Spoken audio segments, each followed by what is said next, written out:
ਭਲਿਓ ਤੁਮ ਕਥਾ ਸੁਧਾਰੀ। ਸਤਨਾਮ ਸ਼੍ਰੀ ਵਾਹਿਗੁਰੂ ਸਾਹਿਬ ਜੀ। ਦੋਹਰਾ ਸਕਲ ਬਿਤਾਈ ਜਾਮਨੀ ਭਈ ਪੁਨః ਪ੍ਰਭਾਤ। ਕਾਲ ਇਸ਼ਨਾਨ ਸ੍ਰੀ ਸਤਿਗੁਰੂ ਚਾਹਤ ਪੰਥ ਪ੍ਰਿਆਤ। ਵਾਹਿਗੁਰੂ ਜੀ ਕਾ ਖਾਲਸਾ ਵਾਹਿਗੁਰੂ ਜੀ ਕੀ ਫਤਿਹ। ਪਰਮ ਸਨਮਾਨਯੋਗ ਗੁਰੂ ਕੀ ਸਾਜੀ ਨਵਾਜੀ ਗੁਰੂ ਖਾਲਸਾ ਸਾਧ ਸੰਗਤ ਜੀ, ਆਪ ਜੀ ਅਤਿਅੰਤ ਵਡਭਾਗੇ ਹੋ ਜੋ ਗੁਰੂ ਸਾਹਿਬ ਸਤਿਗੁਰੂ ਮਹਾਰਾਜ ਸ੍ਰੀ ਗੁਰੂ ਗ੍ਰੰਥ ਸਾਹਿਬ ਜੀ ਦੇ ਚਰਨਾਂ 'ਚ ਹਾਜ਼ਰੀਆਂ ਭਰ ਕੇ ਅੰਮ੍ਰਿਤਮਈ ਗੁਰਬਾਣੀ ਦੇ ਲਾਹੇ ਪ੍ਰਾਪਤ ਕਰ ਰਹੇ ਹੋ। ਜਿਨ ਕੇ ਭਾਗ ਵੱਡੇ ਹੈ ਭਾਈ, ਤਿੰਨ ਸਾਧੂ ਸੰਗ ਮੁਖ ਜੁਰੇ। ਜਿਨ੍ਹਾਂ ਦੇ ਭਾਗ ਬਹੁਤ ਵੱਡੇ, ਉਹਨਾਂ ਨੂੰ ਸਤਸੰਗ ਦੀਆਂ ਇਹ ਕੀਮਤੀ ਘੜੀਆਂ ਪ੍ਰਾਪਤ ਹੁੰਦੀਆਂ ਹਨ। ਵਡਭਾਗੀ ਹਰ ਸੰਗਤ ਪਾਵੈ, ਭਾਗਹੀਣ ਭੰਨ ਚੋਟਾਂ ਖਾਵੈ। ਬਿਨ ਭਾਗਾ ਸਤਸੰਗ ਨਾ ਲੱਭੈ, ਬਿਨ ਸੰਗਤ ਮੈਲ ਭਰੀਜੈ ਜੀਉ। ਸੋ ਆਪ ਜੀ ਅਤਿਅੰਤ ਵਡਭਾਗੇ ਹੋ ਜੋ ਗੁਰੂ ਸਾਹਿਬ ਜੀ ਦੀ ਪਵਿੱਤਰ ਪਾਵਨ ਹਜ਼ੂਰੀ 'ਚ ਹਾਜ਼ਰ ਹੋ ਕਰਕੇ ਗੁਰੂ ਸਾਹਿਬ ਜੀ ਦੀ ਪਾਵਨ ਗੁਰਬਾਣੀ ਦਾ ਲਾਹਾ ਪ੍ਰਾਪਤ ਕੀਤਾ ਹੈ। ਹੁਣ ਸ੍ਰੀ ਗੁਰੂ ਹਰਕ੍ਰਿਸ਼ਨ ਸਾਹਿਬ ਜੀ ਬਾਲਾ ਪ੍ਰੀਤਮ 8ਵੇਂ ਪਾਤਸ਼ਾਹ ਜੀ ਦੇ ਚਰਨਾਂ 'ਚ ਸੁਰਤੀ ਜੋੜੀਏ। ਸਤਿਗੁਰੂ ਮਹਾਰਾਜ ਜੀ ਕੀਰਤਪੁਰ ਸਾਹਿਬ ਤੋਂ ਚੱਲ ਕੇ ਅਨੇਕਾਂ ਪੜਾਵਾਂ ਤੋਂ ਹੁੰਦੇ ਹੋਏ, ਭਾਵੇਂ ਉਹ ਅਜੇ ਗੁਰਦੁਆਰੇ ਸਾਰੇ ਪ੍ਰਗਟ ਨਹੀਂ ਹੋਏ, ਕੀਰਤਪੁਰ ਸਾਹਿਬ ਤੋਂ ਗੁਰਦੁਆਰਾ ਸਦਾਵਰਤ ਰੋਪੜ ਵਾਲਾ ਇੱਕ ਸਥਾਨ ਤਾਂ ਦਰਸ਼ਨ ਹੁੰਦੇ ਹਨ। ਉਸ ਤੋਂ ਬਾਅਦ ਫਿਰ ਅੱਗੇ ਪੰਜੋਖਰਾ ਸਾਹਿਬ ਇਹ ਸਥਾਨ ਪ੍ਰਗਟ ਹੋਇਆ ਹੈ, ਜਾਂ ਫਿਰ ਕੁਰੂਕਸ਼ੇਤਰ 8ਵੀਂ ਪਾਤਸ਼ਾਹੀ ਦਾ ਸਥਾਨ ਹੈ। ਫਿਰ ਦਿੱਲੀ ਪਹੁੰਚੇ, ਪਰ ਰਸਤੇ 'ਚ ਹੋਰ ਵੀ ਪੜਾਅ ਹੋਏ ਹਨ। ਸੰਗਤਾਂ ਨੂੰ ਤਾਰਦੇ ਸਤਿਗੁਰੂ ਜੀ ਗਏ ਹਨ। ਉਹ ਕਥਾ ਆਪਾਂ ਪਿੱਛੇ ਸਰਵਣ ਕਰ ਚੁੱਕੇ ਹਾਂ, ਕਿਸ ਤਰ੍ਹਾਂ ਪੰਜੋਖਰਾ ਸਾਹਿਬ ਮਹਾਰਾਜ ਆਪਣੇ ਕਰ ਕਮਲਾਂ ਦੇ ਨਾਲ ਨਿਸ਼ਾਨ ਸਾਹਿਬ ਲਾਇਆ ਸੀਗਾ। ਡਾਂਗਰੀ ਨਦੀ ਦਾ ਰੇਤਾ ਇਕੱਠਾ ਕਰਕੇ ਵਿੱਚ ਨਿਸ਼ਾਨ ਸਾਹਿਬ ਗੱਡ ਦਿੱਤਾ ਤੇ ਬਚਨ ਕੀਤਾ, ਜਿਹੜੇ ਸਿੱਖ ਨੇ ਸਾਡੇ ਦਰਸ਼ਨ ਕਰਨੇ ਹਨ ਪੰਜੋਖਰਾ ਸਾਹਿਬ ਦੇ ਦਰਸ਼ਨ ਕਰ ਲਓ। ਜਿਹਨੇ ਕੋਈ ਅਰਦਾਸ ਕਰਨੀ ਹੈ ਸਾਡੇ ਚਰਨਾਂ 'ਚੋਂ ਪੰਜੋਖਰਾ ਸਾਹਿਬ ਅਰਦਾਸ ਕਰ ਲਓ। ਜਿਹੜੀ ਭੇਟਾ ਸਾਨੂੰ ਭੇਟਾ ਕਰਨੀ ਹੈ, ਉਹ ਭੇਟਾ ਗੁਰੂ ਮਹਾਰਾਜ ਕਹਿੰਦੇ ਇਸ ਸਥਾਨ 'ਤੇ ਲਾ ਕੇ ਆਪਣੀ ਭੇਟਾ ਸਫਲੀ ਕਰ ਲਓ, ਸਾਡੇ ਕੋਲ ਹੀ ਪਹੁੰਚੇਗੀ। ਇੰਨੇ ਵਰ ਦਿੱਤੇ ਸਤਿਗੁਰੂ ਜੀ ਨੇ। ਸੋ ਇਸ ਤੋਂ ਅੱਗੇ ਹੁਣ ਕਥਾ ਸਰਵਣ ਕਰੀਏ, ਪ੍ਰੇਮ ਨਾਲ ਆਖੀਏ ਸਤਨਾਮ ਸ੍ਰੀ ਵਾਹਿਗੁਰੂ ਸਾਹਿਬ ਜੀ। ਸਤਨਾਮ ਸ੍ਰੀ ਵਾਹਿਗੁਰੂ ਸਾਹਿਬ ਜੀ। ਕਰਿਓ ਸ਼ਿਵਰਤ ਹੈ ਉਤਰ ਪਰੇ ਹੈ। ਮਹਾਰਾਜ ਜੀ ਨੇ ਇੱਥੇ ਪੜਾਅ ਕੀਤਾ ਹੈ। ਬੜੀ ਰਮਣੀਕ ਜਗ੍ਹਾ ਜਾਣ ਕੇ ਪੰਜੋਖਰਾ ਸਾਹਿਬ ਦੀ ਧਰਤੀ ਨੂੰ ਭਾਗ ਲਾਏ ਹਨ। ਵਾਹਨ ਪਾਏ ਜ਼ੀਨ ਖਰੇ ਹੈ। ਮਹਾਰਾਜ ਦੀ ਇੱਥੇ ਛਾਉਣੀ ਪਈ ਹੈ। ਗੱਡੇ ਰੇੜੇ, ਹਾਥੀ ਘੋੜੇ ਲਾਓ ਲਸ਼ਕਰ, ਗੁਰੂ ਦੀਆਂ ਪਾਲਕੀਆਂ ਖੜੀਆਂ ਹਨ। ਤਹ ਇੱਕ ਪੰਡਤ ਵਿਦਿਆ ਘਨੀ। ਇੱਥੇ ਇੱਕ ਪੰਡਤ ਜੀ ਰਹਿੰਦੇ ਸਨ, ਜਿਨ੍ਹਾਂ ਦਾ ਨਾਮ ਪੰਡਤ ਲਾਲ ਚੰਦ ਸੀ। ਵਿਦਿਆ ਦੇ ਬਹੁਤ ਮਾਹਰ ਸਨ। ਕਾਸ਼ੀ ਤੋਂ ਵਿਦਿਆ ਪੜ੍ਹ ਕੇ 4 ਵੇਦ, 6 ਸ਼ਾਸਤਰ, 27 ਸਿਮਰਤੀਆਂ, 18 ਪੁਰਾਣ, ਵਿਆਕਰਨ, ਨਿਰੁਕਤ, ਛੰਦ, ਪਿੰਗਲ ਆਦਿਕ ਸਾਰੀ ਵਿਦਿਆ ਪੜ੍ਹੇ ਹੋਏ ਸਨ। ਬੁੱਧੀ ਬੜ ਹੰਕਾਰ ਸੋ ਸਨੀ। ਪਰ ਇਹ ਜਿਹੜਾ ਵਿਦਿਆ ਦਾ ਸਾਧ ਸੰਗਤ ਜੀ ਲਾਹਾ ਹੈ ਨਾ, ਇਹ ਨਿਮਰਤਾ ਵਾਲੇ ਲੋਕ ਲੈ ਸਕਦੇ ਹਨ। ਜਿਨ੍ਹਾਂ ਦੇ ਅੰਦਰ ਨਿਮਰਤਾ ਨਹੀਂ ਨਾ, ਉਹਨਾਂ ਨੂੰ ਵਿਦਿਆ ਉਲਟਾ ਅਸਰ ਕਰ ਦਿੰਦੀ ਹੈ। ਇਹ ਵੇਦ ਕੋ ਗਿਆਨ ਸੋ ਜਾਣਨ ਕੇ ਮਦਾਦ ਵਿਮਾਨ ਵਿਕਾਰ ਵਿਨਾਸੇ। ਕਹਿੰਦੇ ਜਿਹੜਾ ਇਹ ਵੇਦਾਂ ਦਾ, ਸ਼ਾਸਤਰਾਂ ਦਾ, ਗ੍ਰੰਥਾਂ ਦਾ ਗਿਆਨ ਹੈ, ਚੰਗੇ ਬੰਦਿਆਂ ਦੇ ਮਨ 'ਚੋਂ ਹੰਕਾਰ ਦਾ ਨਾਸ ਕਰ ਦਿੰਦਾ ਹੈ। ਪੁਨ ਕੇਚਤ ਨੀਚਨ ਕੋ ਬੋਧ ਬਧੈ ਬਿਮਾਨ ਵਿਕਾਰ ਨਿਵਾਸੇ। ਉਹੀ ਗਿਆਨ ਜਿਹੜਾ ਹੈ ਨੀਚ ਬੰਦਿਆਂ ਦੇ ਅੰਦਰ ਹੰਕਾਰ ਪੈਦਾ ਕਰ ਦਿੰਦਾ ਹੈ। ਕਹਿੰਦੇ ਅਚ ਅੰਮ੍ਰਿਤ ਜਾਸ ਹਲਾਹਲ ਵੈ, ਕੁਛ ਔਖਦ ਵੈਦ ਨਹੀਂ ਕਛਤਾਸੇ। ਜਿਹਨੂੰ ਅੰਮ੍ਰਿਤ ਪੀ ਕੇ ਜ਼ਹਿਰ ਦਾ ਅਸਰ ਹੁੰਦਾ ਹੋਵੇ, ਉਹਦਾ ਕੋਈ ਡਾਕਟਰ ਇਲਾਜ ਕਰੇਗਾ ਨਾ, ਕੋਈ ਡਾਕਟਰ ਨਾ ਕੋਈ ਦਵਾਈ ਹੈ। ਜਿਹਨੂੰ ਅੰਮ੍ਰਿਤ ਪਿਆਈਏ ਤੇ ਚੜ੍ਹ ਜ਼ਹਿਰ ਜਾਵੇ। ਕਹਿੰਦੇ ਵਿਦਿਆ ਬ੍ਰਹਮ ਦੀ ਜੋ ਹੈ ਇਹ ਸਾਧ ਸੰਗਤ ਜੀ ਇਹ ਬ੍ਰਹਮ ਵਿਦਿਆ ਅੰਮ੍ਰਿਤ ਹੈ, ਪਰ ਸਾਡੇ ਵਰਗੇ ਨੀਚ ਬੰਦਿਆਂ ਨੂੰ ਹੰਕਾਰ ਪੈਦਾ ਕਰ ਦਿੰਦੀ ਹੈ ਵੀ ਮੈਂ ਬਹੁਤ ਪੜ੍ਹਿਆ ਹੋਇਆ ਹਾਂ, ਮੈਂ ਵੇਦਾਂ ਦਾ, ਸ਼ਾਸਤਰਾਂ ਦਾ, ਸਿਮਰਤੀਆਂ ਦਾ ਗਿਆਤਾ ਹਾਂ। ਐਸਾ ਲਾਲ ਚੰਦ ਨੂੰ ਹੰਕਾਰ ਹੋ ਗਿਆ ਵਿਦਿਆ ਪੜ੍ਹ ਕੇ। ਇਕ ਤੋ ਵਿਦਿਆ ਕੋ ਮਦ ਭਾਰੀ, ਇੱਕ ਤਾਂ ਵਿਦਿਆ ਦਾ ਹੰਕਾਰ ਹੋ ਗਿਆ, ਵਿਪਰ ਜਾਤ ਮਦ ਹਿਰਦੇ ਮਝਾਰੀ। ਦੂਜਾ ਬ੍ਰਾਹਮਣ ਕੁਲ ਦਾ ਵੀ ਹੰਕਾਰ ਸੀ। ਬ੍ਰਾਹਮਣ ਕਿਉਂਕਿ ਉੱਚੀ ਜਾਤ ਮੰਨੀ ਜਾਂਦੀ ਸੀ ਤੇ ਆਪਣੇ ਆਪ ਨੂੰ ਸਾਰੀ ਦੁਨੀਆ ਦਾ ਗੁਰੂ ਮੰਨਦੇ ਹਨ ਬ੍ਰਾਹਮਣ। ਕਬੀਰ ਬ੍ਰਾਹਮਣ ਗੁਰੂ ਹੈ ਜਗਤ ਕਾ, ਭਗਤਨ ਕਾ ਗੁਰ ਨਾਹੀ। ਅਰਜ ਉਰਜ ਕੈ ਪਚ ਮੂਆ, ਚਾਰੋਂ ਵੇਦੋਂ ਮਾਹੇ। ਗੁਰਬਾਣੀ ਵਿੱਚ ਮਹਾਰਾਜ ਨੇ ਬਚਨ ਕੀਤੇ ਬ੍ਰਾਹਮਣ ਜਗਤ ਦਾ ਗੁਰੂ ਹੋ ਸਕਦਾ ਹੈ, ਭਗਤਾਂ ਦਾ ਗੁਰੂ ਨਹੀਂ, ਕਿਉਂਕਿ ਉਹ ਚਾਰ ਵੇਦਾਂ ਦੀ ਹੱਦ ਵਿੱਚ ਹੀ ਰਹਿੰਦਾ ਹੈ, ਤ੍ਰੈਗੁਣੀ ਮਾਇਆ ਤੋਂ ਬਾਹਰ ਨਹੀਂ ਨਿਕਲ ਸਕਦਾ। ਪਰ ਜਿਹੜੇ ਸੰਤ ਭਗਤ ਮਹਾਪੁਰਸ਼ ਰੱਬ ਦੇ ਪਿਆਰੇ ਹਨ, ਇਹਨਾਂ ਦੀ ਮਹਿਮਾ ਦਾ ਵੇਦ ਵੀ ਨਹੀਂ ਜਾਣਦੇ। ਇਸ ਕਰਕੇ ਸਾਧ ਕੀ ਮਹਿਮਾ ਵੇਦ ਨਾ ਜਾਣੈ, ਜੇਤਾ ਸੁਣੈ ਤੇਤਾ ਬਖਿਆਨ।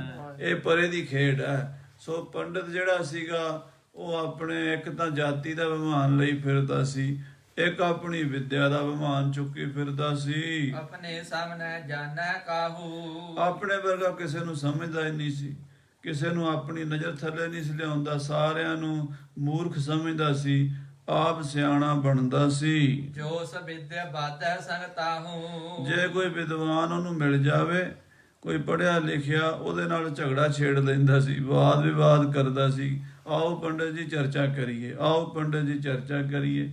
ਉਹ ਫਿਰ ਚਰਚਾ ਕਰਕੇ ਆਪਣੀ ਵਿਦਿਆ ਨਾਲ ਅਗਲੇ ਨੂੰ ਹਰਾ ਦਿੰਦਾ ਸੀ, ਗੱਲ ਨਹੀਂ ਸੀ ਆਉਣ ਦਿੰਦਾ। ਬੜੀ ਬੁੱਧੀ ਤੇਜ਼ ਸੀ ਤੇ ਤੇਜ਼ ਬੁੱਧੀ ਹੋਣ ਕਰਕੇ, ਵਿਦਿਆ ਹੋਣ ਕਰਕੇ ਹੰਕਾਰ ਸੀ ਵੀ ਹਰ ਇੱਕ ਬੰਦੇ ਨਾਲ ਹੀ ਮੱਥਾ ਲਾ ਲੈਂਦਾ ਸੀ, ਹਰ ਇੱਕ ਨਾਲ ਹੀ ਬਹਿਸ ਕਰਨ ਲੱਗ ਜਾਂਦਾ ਸੀ ਵਿਜੈ ਕਰੈ ਬਹੁ ਮਾਨ ਘਟਾਵ ਹੈ। ਤੇ ਦੂਜਿਆਂ ਦੀ ਬੇਇੱਜ਼ਤੀ ਕਰਦਾ ਸੀ, ਉਹਨਾਂ ਨੂੰ ਜਿੱਤ ਲੈਂਦਾ ਸੀ, ਉਹਨਾਂ ਨੂੰ ਫਿਰ ਟਿਚਰਾਂ ਕਰਦਾ ਸੀ ਵੀ ਤੁਹਾਨੂੰ ਤੇ ਮੇਰੇ ਸਾਹਮਣੇ ਗੱਲ ਨਹੀਂ ਆਈ। ਆਪਣਾ ਮਾਣ ਵਧਾਉਂਦਾ ਸੀ ਤੇ ਦੂਜਿਆਂ ਦਾ ਮਾਣ ਘਟਾਉਂਦਾ ਸੀ, ਭਾਵ ਉਹਨਾਂ ਨੂੰ ਨੀਵਾਂ ਦਿਖਾਉਂਦਾ ਸੀ। ਵਿਦਿਆ ਬਲ ਤੇ ਮਦ ਉਪਜਾਵ ਹੈ। ਵਿਦਿਆ ਦਾ ਬਲ ਮਨ 'ਚ ਹੰਕਾਰ ਪੈਦਾ ਕਰਦਾ ਸੀ। ਜਿਵੇਂ ਭਰਤਰੀ ਜੀ ਮਹਾਰਾਜ ਨੇ ਵਿਰਾਗ ਸ਼ਤਕ 'ਚ ਬੜਾ ਲੰਮਾ ਚੌੜਾ ਪ੍ਰਕਰਨ ਲਿਖਿਆ ਹੈ। ਉਹ ਕਹਿੰਦੇ ਸ਼ੁਰੂ ਵਿੱਚ ਇਹ ਜਿਹੜੀ ਵਿਦਿਆ ਸੀ ਨਾ, ਇਹ ਮੁਕਤੀ ਵਾਸਤੇ ਬਣੀ ਸੀ ਵੀ ਇਹਨੂੰ ਪੜ੍ਹ ਕੇ ਤੇ ਆਪਾਂ ਸੰਸਾਰ ਸਾਗਰ ਤੋਂ ਪਰੇ ਲੰਘ ਜਾਵਾਂਗੇ, ਮੁਕਤ ਹੋ ਜਾਵਾਂਗੇ। ਪਰ ਕਹਿੰਦੇ ਫਿਰ ਕੀ ਹੋਇਆ ਵੀ ਜਿਹੜੇ ਇਸ ਵਿਦਿਆ ਦੇ ਮਹਾਂਪੁਰਸ਼ ਵਿਦਵਾਨ ਸਨ, ਪੰਡਤ ਲੋਕ ਸਨ, ਜਿਵੇਂ ਵਿਸ਼ਿਸ਼ਟ ਮੁਨੀ ਜੀ, ਪਰਾਸਰ ਮੁਨੀ ਜੀ, ਅਗਸਤ ਮੁਨੀ, ਅੰਗਰਾ ਮੁਨੀ, ਇਸੇ ਤਰ੍ਹਾਂ ਹੀ ਉਦਾਲਕ ਮੁਨੀ ਤੇ ਸ਼ਵੇਤ ਕੇਤੂ, ਇਹ ਮੁੱਢਲੇ ਰਿਸ਼ੀ, ਵੈਦਿਕ ਰਿਸ਼ੀ ਕਹਿੰਦੇ ਇਹਨਾਂ ਨੂੰ, ਜਿਨ੍ਹਾਂ ਨੇ ਵੇਦਾਂ ਦੀ ਰਚਨਾ, ਮੰਤਰਾਂ ਦੀ ਰਚਨਾ ਕੀਤੀ, ਰਿਚਾਵਾਂ ਦੀ, ਜਿਨ੍ਹਾਂ ਤੋਂ ਬ੍ਰਹਮਾ ਭਾਵ ਪਰਮਾਤਮਾ ਵੱਲੋਂ ਹੀ ਜਿਨ੍ਹਾਂ ਨੂੰ ਅਨੁਭਵ ਹੋਇਆ ਬ੍ਰਹਮ ਦਾ। ਉਹ ਜਿਹੜੇ ਮਹਾਂਪੁਰਸ਼ ਬ੍ਰਹਮ ਗਿਆਨੀ ਹੋਏ, ਤਤ ਵੇਤੇ, ਉਹਨਾਂ ਨੇ ਜੋ ਬ੍ਰਹਮ ਦਾ ਗਿਆਨ ਦਿੱਤਾ, ਉਹਦੇ ਨਾਲ ਸੰਸਾਰ ਨੂੰ ਸ਼ਾਂਤੀ ਮਿਲੀ, ਸੁੱਖ ਮਿਲਿਆ। ਤੇ ਰਾਜਿਆਂ ਮਹਾਰਾਜਿਆਂ ਨੇ ਸੋਚਿਆ ਵੀ ਇਹ ਵਿਦਵਾਨ ਲੋਕ ਨੇ, ਇਹਨਾਂ ਤੋਂ ਗਿਆਨ ਲੈਣਾ ਚਾਹੀਦਾ। ਉਹਨਾਂ ਨੂੰ ਆਸ਼ਰਮ ਬਣਾ ਕੇ ਦਿੱਤੇ, ਡੇਰੇ ਨਦੀਆਂ ਦੇ ਕਿਨਾਰੇ ਤੇ, ਜੰਗਲਾਂ ਵਿੱਚ, ਬੜੀ ਸਾਫ਼ ਸੁਥਰੀ ਥਾਂ ਤੇ ਉਹਨਾਂ ਨੂੰ ਵਿਦਿਆ ਪੜ੍ਹਾਉਣ ਵਾਸਤੇ ਖਰਚੇ ਵੀ ਦਿੱਤੇ, ਗਊਆਂ ਦਿੱਤੀਆਂ ਤੇ ਬਹੁਤ ਕੁਝ ਜੋ ਉਸ ਵੇਲੇ ਲੋੜੀਂਦੀਆਂ ਲੋੜਾਂ ਸੀ ਪੂਰੀਆਂ ਕੀਤੀਆਂ। ਫਿਰ ਉਹਨਾਂ ਦੀ ਪੀੜ੍ਹੀ ਅੱਗੇ ਚੱਲਦੀ ਰਵੇ, ਕਿਉਂਕਿ ਉਹਨਾਂ ਦੀ ਜਨਰੇਸ਼ਨ ਵਿਦਿਆ ਖਤਮ ਨਾ ਹੋ ਜਾਵੇ। ਰਾਜੇ ਆਪਣੀਆਂ ਲੜਕੀਆਂ ਦੇ ਉਹਨਾਂ ਨੂੰ ਵਿਆਹ ਕਰਾਉਂਦੇ ਰਹੇ, ਉਹਨਾਂ ਪੰਡਤਾਂ ਨੂੰ ਰਾਜੇ ਆਪਣੀਆਂ ਬੇਟੀਆਂ ਦੇ ਰਿਸ਼ਤੇ ਦਿੰਦੇ ਸੀ ਵੀ ਇਹ ਮਹਾਂਪੁਰਸ਼ ਚੰਗੀ ਸੰਤਾਨ ਪੈਦਾ ਕਰ ਜਾਣ ਤੇ ਉਹ ਦੁਨੀਆ ਤੇ ਵਿਦਿਆ ਚੱਲਦੀ ਰਵੇ। ਫਿਰ ਕੀ ਹੋਇਆ, ਫਿਰ ਕੁਝ ਉਹਨਾਂ ਲੋਕਾਂ ਨੂੰ ਪਤਾ ਲੱਗ ਗਿਆ ਵੀ ਇਸ ਕੰਮ 'ਚ ਬੜੀ ਮੌਜ ਹੈ। ਵੇਦ ਸ਼ਾਸਤਰ ਪੜ੍ਹ ਕੇ ਤੇ ਰਾਜੇ ਇੰਨਾ ਸਤਿਕਾਰ ਕਰਦੇ ਆ, ਦੁਨੀਆ ਇੰਨਾ ਸਤਿਕਾਰ ਕਰਦੀ ਆ। ਉਹ ਫਿਰ ਕਹਿੰਦੇ ਜਣਾ ਖਣਾ ਹੀ ਪੰਡਤ ਬਣਨ ਲੱਗ ਪਿਆ। ਜਦੋਂ ਪੰਡਤ ਬਣ ਗਏ, ਉਹ ਵਿਦਿਆ ਜਿਹੜੀ ਮੁਕਤੀ ਵਾਸਤੇ ਬਣੀ ਸੀ, ਉਹ ਭੁਗਤੀ ਵਾਸਤੇ ਹੋ ਗਈ, ਖਾਣ ਪੀਣ ਦਾ ਸਾਧਨ ਬਣ ਗਈ, ਪੇਟ ਪਾਲਣ ਦਾ, ਰੋਟੀਆਂ ਕਾਰਨ ਪੂਰਾ ਤਾਲ। ਕਹਿੰਦੇ ਫਿਰ ਕਾਲਯੁਗ ਦਾ ਸਮਾਂ ਆ ਗਿਆ। ਕਾਲਯੁਗ ਦੇ ਸਮੇਂ ਵਿੱਚ ਲੋਕਾਂ ਨੂੰ ਪਤਾ ਲੱਗ ਗਿਆ ਵੀ ਇਹ ਤੇ ਸਾਰੇ ਪਖੰਡ ਕਰਦੇ ਨੇ, ਇਹ ਕੋਈ ਮੁਕਤੀ ਨਹੀਂ ਦੇ ਸਕਦੀ ਵਿਦਿਆ। ਉਹ ਉਸ ਵਿਦਿਆ ਦੀ ਵੀ ਕਦਰ ਘਟਾ ਦਿੱਤੀ ਤੇ ਉਹ ਪੰਡਤਾਂ ਦੀ ਵੀ ਕਦਰ ਘਟ ਗਈ। ਭਰਤਰੀ ਜੀ ਕਹਿੰਦੇ ਹੁਣ ਨਾ ਮੁਕਤੀ ਦਿੰਦੀ ਹੈ ਨਾ ਭੁਗਤੀ ਦਿੰਦੀ ਹੈ ਕਲਯੁਗ ਦੇ ਵਿੱਚ। ਲੋਕ ਬਾਦ ਵਿਵਾਦ 'ਚ ਹੀ ਪਏ ਰਹਿੰਦੇ ਆ। ਪੰਡਤ ਜਿਹੜਾ ਸੀ ਨਾ ਲਾਲ ਚੰਦ, ਉਹ ਵੇਦ ਸ਼ਾਸਤਰ ਪੜ੍ਹ ਕੇ ਹੰਕਾਰੀ ਹੋ ਗਿਆ। ਇੱਕ ਤਾਂ ਜਾਤੀ ਦਾ ਅਭਿਮਾਨ ਤੇ ਇੱਕ ਆਪਣੀ ਵਿਦਿਆ ਦਾ ਅਭਿਮਾਨ, ਤੇ ਲੋਕਾਂ ਨਾਲ ਬਹਿਸ ਕਰਦਾ ਥਾਂ ਥਾਂ ਤੇ। ਸਹਿ ਸੁਭਾਇਕ ਸੋ ਤਹ ਜਾਏ। ਕਹਿੰਦੇ ਜਿੱਥੇ ਸਤਿਗੁਰੂ ਜੀ ਦਾ ਪੜਾਅ ਲੱਗਾ ਹੋਇਆ ਸੀ, ਮਹਾਰਾਜ ਨਦੀ ਦੇ ਕੰਢੇ ਤੇ ਪੰਜੋਖਰਾ ਸਾਹਿਬ ਬਿਰਾਜੇ ਸਨ, ਉਥੇ ਸਤਿਗੁਰਾਂ ਦੇ ਪੜਾਅ ਦੇ ਉੱਤੇ ਸਹਿਜ ਸੁਭਾਵ ਕੀ ਉਹ ਬੰਦਾ ਆ ਗਿਆ, ਉਹ ਪੰਡਤ ਆ ਗਿਆ। ਜੈ ਸਤਿਗੁਰ ਡੇਰੋ ਉਤਰਾਏ। ਜਿੱਥੇ ਸਤਿਗੁਰਾਂ ਦਾ ਡੇਰਾ ਉਤਰਿਆ ਸੀ, ਸਤਿਗੁਰੂ 8ਵੇਂ ਪਾਤਸ਼ਾਹ ਜੀ ਮਹਾਰਾਜ ਦਾ। ਇੱਕ ਸਿੱਖ ਸੋਤਾ ਪੂਜਨ ਲੱਗਾ। ਤੇ ਮਹਾਰਾਜ ਸੱਚੇ ਪਾਤਸ਼ਾਹ ਸ੍ਰੀ ਗੁਰੂ ਹਰਿਕ੍ਰਿਸ਼ਨ ਸਾਹਿਬ ਜੀ 8ਵੇਂ ਪਾਤਸ਼ਾਹ ਬਾਲਾ ਪ੍ਰੀਤਮ ਸਤਿਗੁਰੂ ਜੀ ਵੱਲ ਵੇਖ ਕੇ ਤੇ ਸਤਿਗੁਰਾਂ ਦਾ ਡੇਰਾ ਵੇਖ ਕੇ, ਸ਼ਾਨੋ ਸ਼ੌਕਤ ਵੇਖ ਕੇ ਪੰਡਤ ਸਿੱਖਾਂ ਨੂੰ ਪੁੱਛਣ ਲੱਗਾ, ਉਤਰਿਓ ਆਨ ਕੌਣ ਇਸ ਜਾਗਾ। ਪੰਡਤ ਕਹਿੰਦਾ ਹੈ ਇਸ ਜਗ੍ਹਾ ਤੇ ਕੌਣ ਉਤਰੇ ਹਨ? ਇਹ ਕੌਣ ਹਨ? ਕੋਈ ਰਾਜਾ ਹੈ, ਕੋਈ ਮਹਾਰਾਜਾ ਹੈ, ਕੋਈ ਸੰਤ ਹੈ, ਕੋਈ ਗੁਰੂ ਹੈ, ਕੌਣ ਹੈ? ਉਹਨੇ ਪੁੱਛਣ ਵਾਸਤੇ ਸਵਾਲ ਕੀਤਾ, ਕਿਸ ਥਲ ਤੇ ਆਇਓ ਕਿਤ ਜਾਤ। ਇਹ ਕਿੱਥੋਂ ਆਏ ਹਨ ਤੇ ਕਿੱਥੇ ਜਾ ਰਹੇ ਹਨ? ਕੌਣ ਨਾਮ ਹੈ ਕਹੋ ਸਭ ਬਾਤ। ਇਹਨਾਂ ਦਾ ਨਾਮ ਕੀ ਹੈ? ਇਹ ਭਾਈ ਦੱਸ। ਕਹਿਓ ਸਿੱਖ ਨੇ ਸਤਿਗੁਰ ਅਹੈ। ਸਿੱਖ ਨੇ ਬੜੇ ਪਿਆਰ ਨਾਲ ਆਖਿਆ, ਪੰਡਤ ਜੀ ਇਹ ਮਹਾਰਾਜ ਸੱਚੇ ਪਾਤਸ਼ਾਹ ਦੀਨ ਦੁਨੀਆ ਦੇ ਮਾਲਕ ਸਤਿਗੁਰੂ ਜੀ ਹਨ। ਸ੍ਰੀ ਹਰਿ ਕ੍ਰਿਸ਼ਨ ਨਾਮ ਜਗ ਕਹੈ। ਇਹਨਾਂ ਦਾ ਨਾਮ ਸ੍ਰੀ ਗੁਰੂ ਹਰਿਕ੍ਰਿਸ਼ਨ ਸਾਹਿਬ ਜੀ ਮਹਾਰਾਜ ਹੈ, ਸਾਰੀ ਦੁਨੀਆ ਜਾਣਦੀ ਹੈ। ਸ੍ਰੀ ਨਾਨਕ ਗਾਦੀ ਪਰ ਥਿਤ ਹੈ। ਇਹ ਸ੍ਰੀ ਗੁਰੂ ਨਾਨਕ ਦੇਵ ਜੀ ਮਹਾਰਾਜ ਦੀ ਗੱਦੀ ਦੇ ਮਾਲਕ ਹਨ। ਹਰ ਅਵਤਰੇ ਸ਼ੁਭਤ ਸਮ ਚਿਤ ਹੈ। ਪਰਮੇਸ਼ਰ ਅਕਾਲ ਪੁਰਖ ਨਿਰੰਕਾਰ ਹੀ ਇਸ ਰੂਪ ਚ ਆਏ ਹੋਏ ਹਨ। ਵਾਹਿਗੁਰੂ ਦਾ ਪਰਮੇਸ਼ਰ ਦਾ ਅਵਤਾਰ ਆਏ ਹੋਏ ਹਨ। ਆਪ ਨਾਰਾਇਣ ਕਲਾ ਧਾਰ ਜਗ ਮੈਂ ਪਰਵਰਿਓ, ਮਾਨਸ ਅਵਤਾਰ ਧਾਰ ਦਰਸ਼ ਦਿਖਾਏ। ਅੱਜ ਕੱਲ ਕਈ ਜਾਂਦੇ ਆ ਵੀ ਗੁਰਮਤਿ ਚ ਤੇ ਅਵਤਾਰਵਾਦ ਹੈ ਹੀ ਕੋਈ ਨਹੀਂ। ਸਾਧ ਸੰਗਤ ਜੀ, ਭਾਈ ਗੁਰਦਾਸ ਤੋਂ ਜ਼ਿਆਦਾ ਤਾਂ ਗੁਰਮਤਿ ਨਹੀਂ ਨਾ ਕੋਈ ਪੜਿਆ ਹੋਇਆ। ਭਾਈ ਗੁਰਦਾਸ ਜੀ ਤਾਂ ਕਹਿੰਦੇ ਆ ਮਾਨਸ ਅਵਤਾਰ ਧਾਰ ਦਰਸ਼ ਦਿਖਾਏ ਹੈ।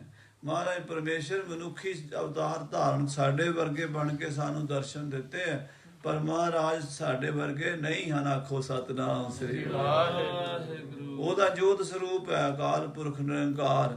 ਸਿਰਫ ਸਾਡੀਆਂ ਅੱਖਾਂ ਦੇਖ ਨਹੀਂ ਸਕਦੀਆਂ ਉਹਨੂੰ, ਫਿਰ ਉਹ ਸਾਡੇ ਵਰਗਾ ਬਣ ਕੇ ਸਾਨੂੰ ਦਰਸ਼ਨ ਦੇਣ ਆਉਂਦਾ ਹੈ, ਸਾਡੇ ਤੇ ਤਰਸ ਕਰਦਾ ਹੈ। ਰੋਮ ਰੋਮ ਕੋਟ ਬ੍ਰਹਮੰਡ ਕੋ ਨਿਵਾਸ ਜਾਸ, ਜਿਸ ਦਾ ਇੱਕ ਰੋਮ ਕਰੋੜਾਂ ਬ੍ਰਹਮੰਡਾਂ ਨੂੰ ਸਾਂਭੀ ਬੈਠਾ ਹੈ, ਜਿਸ ਦੇ ਇੱਕ ਰੋਮ ਦੇ ਵਿੱਚ ਕਰੋੜਾਂ ਗਲੈਕਸੀਜ਼ ਆ ਜਾਂਦੀਆਂ ਨੇ, ਆਕਾਸ਼ ਗੰਗਾ ਆ ਜਾਂਦੀਆਂ ਨੇ। ਉਹ ਬੇਅੰਤ ਵੱਡਾ ਪ੍ਰਭੂ ਜਿਹਨੂੰ ਆ ਸਾਇੰਸਦਾਨ ਵੱਡੇ ਵੱਡੇ ਕੈਮਰੇ ਲਾ ਕੇ ਵੀ ਨਹੀਂ ਦੇਖ ਸਕੇ। ਲੱਖਾਂ ਸਾਲਾਂ ਤੋਂ ਦੁਨੀਆ ਖੋਜ ਰਹੀ ਹੈ, ਨਹੀਂ ਖੋਜ ਸਕੀ। ਉਹ ਅਕਾਲ ਪੁਰਖ ਗੁਰੂ ਨਾਨਕ ਦਾ ਰੂਪ ਧਾਰ ਕੇ, 10 ਪਾਤਸ਼ਾਹੀਆਂ ਦਾ ਰੂਪ ਧਾਰ ਕੇ ਸਾਡੇ ਵਿੱਚ ਆ ਗਿਆ ਹੈ। ਇਹ 8ਵੇਂ ਪਾਤਸ਼ਾਹ ਹਨ ਪੰਡਤ ਜੀ। ਇਹਨਾਂ ਦਾ ਨਾਮ ਸ੍ਰੀ ਗੁਰੂ ਹਰਿਕ੍ਰਿਸ਼ਨ ਸਾਹਿਬ ਜੀ ਹੈ। ਸੁਨ ਸਹਿ ਸਕਿਓ ਨ ਖੁਨ ਸਿਓ ਮਾਨੀ। ਸਿੱਖ ਨੇ ਬੜੀ ਸ਼ਰਧਾ ਨਾਲ ਨਾਂ ਲਿਆ ਸਤਿਗੁਰੂ ਜੀ ਦਾ, ਤੇ ਜਦੋਂ ਨਾਂ ਲਿਆ ਤੇ ਪੰਡਤ ਸਹਿ ਨਹੀਂ ਸਕਿਆ, ਖੁਣਸ ਖਾ ਗਿਆ। ਮਾਨੀ ਸੀ ਨਾ, ਹੰਕਾਰੀ ਬੰਦੇ ਦੀ ਇਹ ਕਮਜ਼ੋਰੀ ਹੈ, ਉਹ ਕਿਸੇ ਦੂਜੇ ਦੀ ਤਾਰੀਫ ਵਡਿਆਈ ਸੋਭਾ ਸੁਣ ਕੇ ਜਰ ਨਹੀਂ ਸਕਦਾ, ਉਹਨੂੰ ਅੱਗ ਲੱਗ ਜਾਂਦੀ ਹੈ।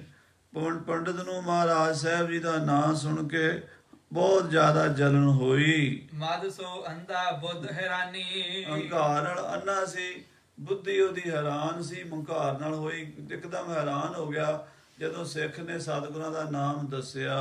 ਕਹਿ ਦੇ ਭੇ ਸ੍ਰੀ ਕ੍ਰਿਸ਼ਨ ਮਹਾਨੇ। ਕਹਿਣ ਲੱਗਾ ਕਿ ਹੇ ਪੰਡਤ ਜੀ, ਪੰਡਤ ਕਹਿਣ ਲੱਗਾ ਕਿ ਹੇ ਭਾਈ, ਸ੍ਰੀ ਭਗਵਾਨ ਕ੍ਰਿਸ਼ਨ ਜੀ ਹੋਏ ਨੇ ਦੁਆਪਰ ਯੁੱਗ ਦੇ ਵਿੱਚ। ਧਾਰ ਅਵਤਰੇ ਸਰਬ ਜਗ ਜਾਣੇ। ਕਹਿੰਦੇ ਉਹ ਧਰਤੀ ਦੇ ਅਵਤਾਰ ਧਾਰ ਕੇ ਆਏ ਭਗਵਾਨ ਕ੍ਰਿਸ਼ਨ ਜੀ ਦੁਆਪਰ ਯੁੱਗ ਦੇ ਵਿੱਚ।